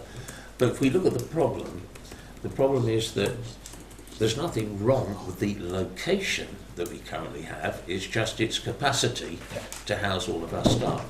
So, given that we've got that central location and it's a good presence on the high street and it's good for public access, what we're looking for is something to alleviate the crowding. Now, we don't need to take 8 rooms anywhere. We could look at operationally what department of our town council, what members of our town council staff could we decant to another place whilst we look for the final solution. So I think we all agree it's only an interim solution, whatever we do at the moment, and there are varying views as to what we should look at the final solution, but I think what we're looking at the moment is somewhere to ease the crowding. We're stuck with the lease with the building we've got at the moment, which has a lot going for it in terms of public access and public visibility. So I don't think we should even consider the villas. There's just too many strikes against it, and we don't need that amount of space anymore. Okay. We just need an overflow. Councillor Goss. Just to correct a couple of things that Councillor Blagrove. I don't know who told you whatever. The office is actually quite nicely decorated. They're not cold at all. They're actually a bit hot. That's because the radiators were all hot. Why did they leave the radiators on when it's empty? That's another Just a question. Well, agents often do that sort of thing if they're trying to let a place. So don't know how they do want to let it, whatever. They want it to feel good when you go in there, and maybe to aid drying out because it had this little leak. But yes, overall, I would agree there are a lot of drawbacks to it, in particular the DDA access, which you just can't really be a council and have something that some of the public can't get into. There is very little else around. Going out Sibley Way, there is a new building you can rent. You've got to fit it out, obviously. Well, it's broken into office spaces of about half the size of that, so you could rent 2 of them if you want that sort of space.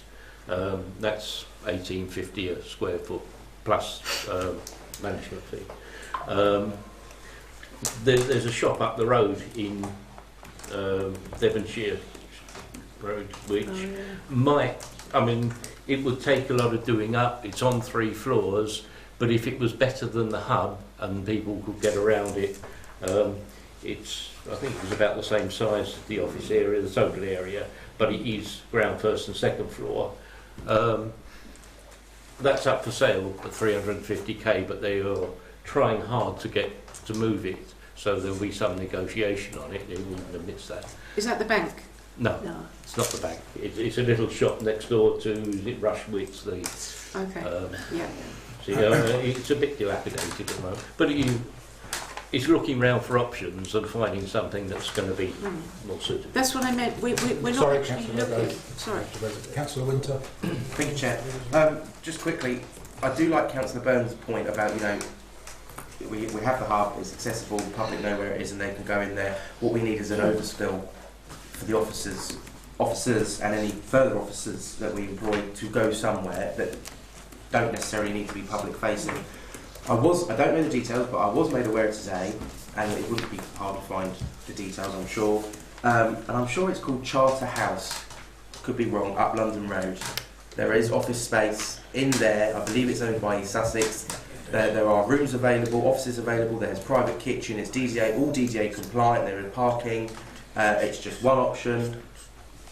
That is central-ish Bexhill, so it wouldn't be hard if officers needed to go down to the hub or public needed to go and see them. I don't know the price, I don't know the details, but that is a potential option amongst many other banks and shops and whatever else. But it's just one option that I would like to chuck out there. That sounds interesting. This is evolving away from 12C, which is just relating to consider approval of the draft heads of terms. But the previous bit relates to a property. We have to decide about Western Road, what we're going to do. We have to decide with the strategy. Otherwise, we're going to go round and round and round. We'll be back round the table 1st of February next year. With regard to the villas and the motion we're actually looking at here, would the Deputy Town Clerk be happy to move in and operate from the villas? You're the person going to be working here, not us. Obviously, for the officer's point of view, yes, it's obviously good, but from a practicality for disabled access, not so much. In answer to Councillor Blagrove, this came to us by the previous town clerk.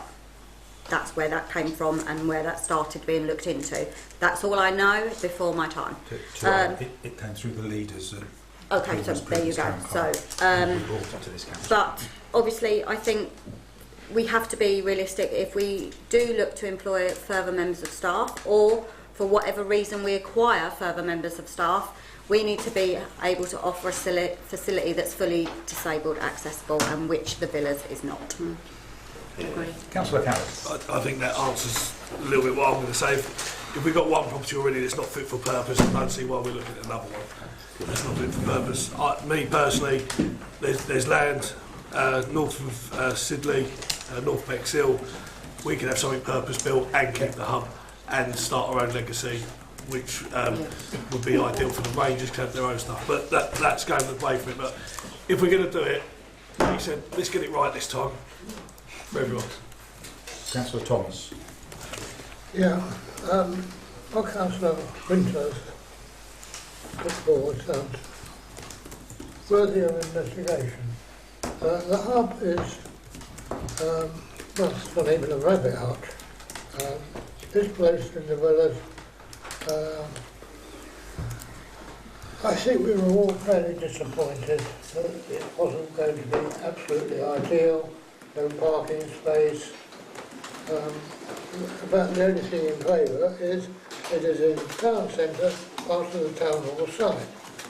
But if we're not going to be on there, then we should spread widely throughout the Bexhill area and come up with something that will meet all our requirements for the future. Okay. We're 5 minutes over the time I intended to finish normal business.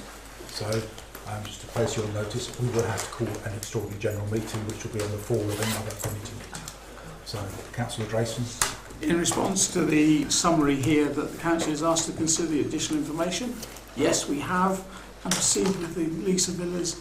No, we won't. Can I just propose that we do not proceed with the lease of the villas, and that the other condition of Western Road is noted. It's important that you don't forget it though, because February 27 will whiz round.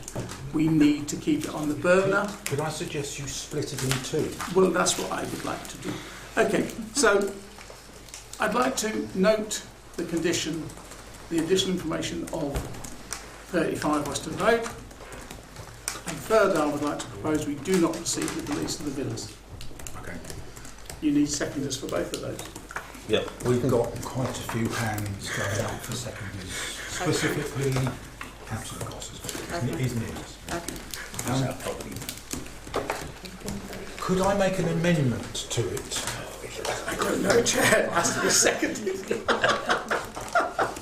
The reason is, amenities only meet 4 times, 5 times sometimes. And as you say, February is going to come round very quickly. It is an amenity. We should be able to make a decision over actually what we're going to do now for February 2027 to prepare for it. If that means adding to the motion to delegate for somebody to, a group to set up to look at everything, or what, we have to decide it sooner rather than later. I take your point, but as the Amenities Committee is meeting next Wednesday, you've got time to give me your suggested, and I can put it forward at that meeting. No, it's tomorrow. Okay, I'll put an agenda item on the amenities. Yeah, and I can raise it as your... We've got a proposal, we've got a seconder. Are you clear on your... Are you able to read that motion back to us? 2 bits. To note the additional information provided regarding 35 Western Road and not to proceed with the villas lease. Heads of terms. Okay. Yeah. All those in favour, please show. All those... Oh, it's unanimous, I don't need to do this. Okay?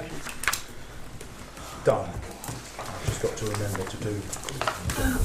So would it be appropriate to put forward a motion to say that we will ask to terminate the lease of the existing office at the earliest opportunity? I think the building comes under amenities, so they would have to do that. It wouldn't be for a full council. So moving on to 12D. Excuse me, Jack. Sorry, is there any way who will be able to look at this one I sent to the clerk last week?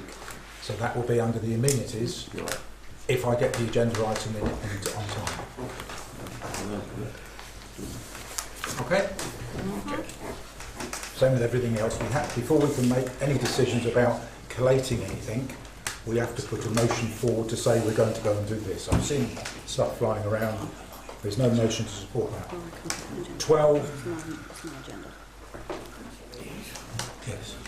12D, to receive update on Pepsham Recreation Ground. Okay. Can I just stop you there? Can I park that one?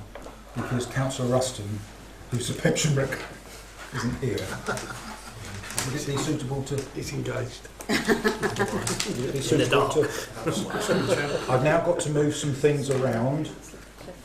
Sorry, Councillor. With that in mind, Chair, and I see the times flying through here, I've looked across the motions that are going forward. The only one that could possibly be a time-critical motion will be the proposed street names of Gateway Development. Correct. Everything else seems to be things that could be put forward. So with that in mind, can we move that forward before you finish the proceedings? I was about to say, the next thing we're going to be talking about is 15A, to approve the proposed street names for the Gateway Development. Councillor Boss. No real objection, but couldn't they have used East Sussex or even Sussex Rivers rather than going all over the place? Yeah. I'll give mine as well. Councillor Pym. I was going to say exactly the same thing, but they're asking for an opinion, and I think we should give that opinion to them if the councillors. I looked on Wikishire, which is part of the Wiki empire, and there's 22 Sussex Rivers names. They could quite easily be superseded with the ones that are on there at the moment to show some local importance to the place. Otherwise, people moving there will be living on roads named after somewhere in Somerset and Wiltshire and Northumberland, whereas they should be living on roads that are named after Sussex rivers. So do we want to accept these and bear that in and report back and bear that in mind for the next phase of that? I think we should not accept them. We should put our objection to the proposed names and ask them to rename them under Sussex rivers. Okay. Would you have a seconder for that? I think Councillor Gross would second that. Councillor Goss. All those in favour, please show. Okay, we're objecting. That's carried. I'm not going to ask for. So we're objecting it, and our preference would be Sussex Rivers, which there are. I'll do 15B because it clears it away. To consider the involvement of the Town Council in the naming ceremony for Waddingham Mill. I think the straightforward answer to that is yes, please. Yes. That was my motion, and the Town Council should be there. It was our idea, and it gives a legacy. I need obviously to have some contact details for Mr Waddingham and his family so that I can, if he's happy to, obviously we need for GDPR, for his agreement, for me to be able to provide that information to the developer so that we can obviously get that arranged. Okay. Councillor Winter, could you assist? I will pass the details on to the Deputy Secretary. Thank you. I'm now going to revert back to 12D. To receive update on Pepsham Recreation Ground. Okay. Basically, there was questions asked of the solicitor. They have responded, which I've put in the report to you. This is still ongoing. We have a seal matched funding document from Robert. I've received the funding agreement. However, I cannot sign it because I am not the profit officer of the council. So that needs to be ratified at some point, how we go about that. The actual lease / Pepsham Play Recreation Ground, that at the moment could be provisionally changed, awaiting further information, which is all I can give you at that time, produced confidentially. So at the moment I'm waiting for further information from Rotherham District Council regarding what route we need to continue with this, and further updates will follow.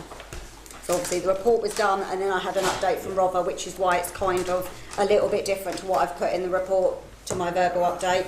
I'm trying to keep you updated as possible. Once I know more, because obviously I've approached them with, can we proceed with some kind of formal written agreement, regardless of what route we go down, that we can go ahead and get the Pepsham all accessible play area started.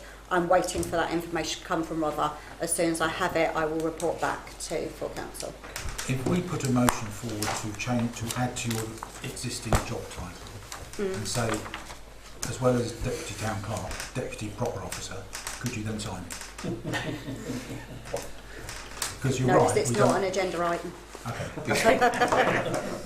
I'm not at the next full council. If somebody could take that away as an action. Okay? Questions? Sorry, would this not come under the general leases and lawyers bit that we discussed earlier on, and we loaded all onto them, sure? It is just another mix. Can I just say, due to the nature of what is potentially the restriction as we are, no. It's not, no. you can't, I wouldn't be happy with you to delegate that to me, because I know, which I can't speak in open session, what that potential route could be. Okay. Difficult. You just, their answers are, they have. It's more to do with lease or whether we proceed or have to do something different. Oh, yeah. That's what it's about. Okay. Yeah. Not so much the content of the report. Can we not delegate to John or Lally? Sorry. there's one more really important thing that we have to do. Could I just ask a question on that point? Yeah. Will we not be able to sign the lease on these documents until a proper officer is designated to that position? Yeah. Probably. In which case we could be some months away from that. Possibly. Yeah. We would probably have to seek clarity, and we may have to find a workaround somehow, because you can't stop something because we're pending. So, having done 15, I'm now going to move. I'm going to bring something forward, and it's coming out of the confidential, and it's printer contracts. There is no reason, I've clarified, that the discussion around printer contracts can't be in the public domain. It's not sensitive because these quotes have come in from companies that have, and it's just to decide which one we choose. And that has to be done because we are currently out of contract.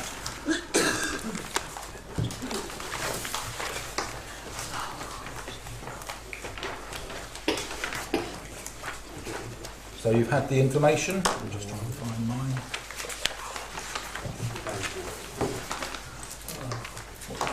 Thoughts, comments? Councillor Phillips. Again, this is operational, and so I would defer to the clerk to let us know which one would be more suitable to the needs of the office. You would think we can do that, but it's in our standing orders that we have to review them.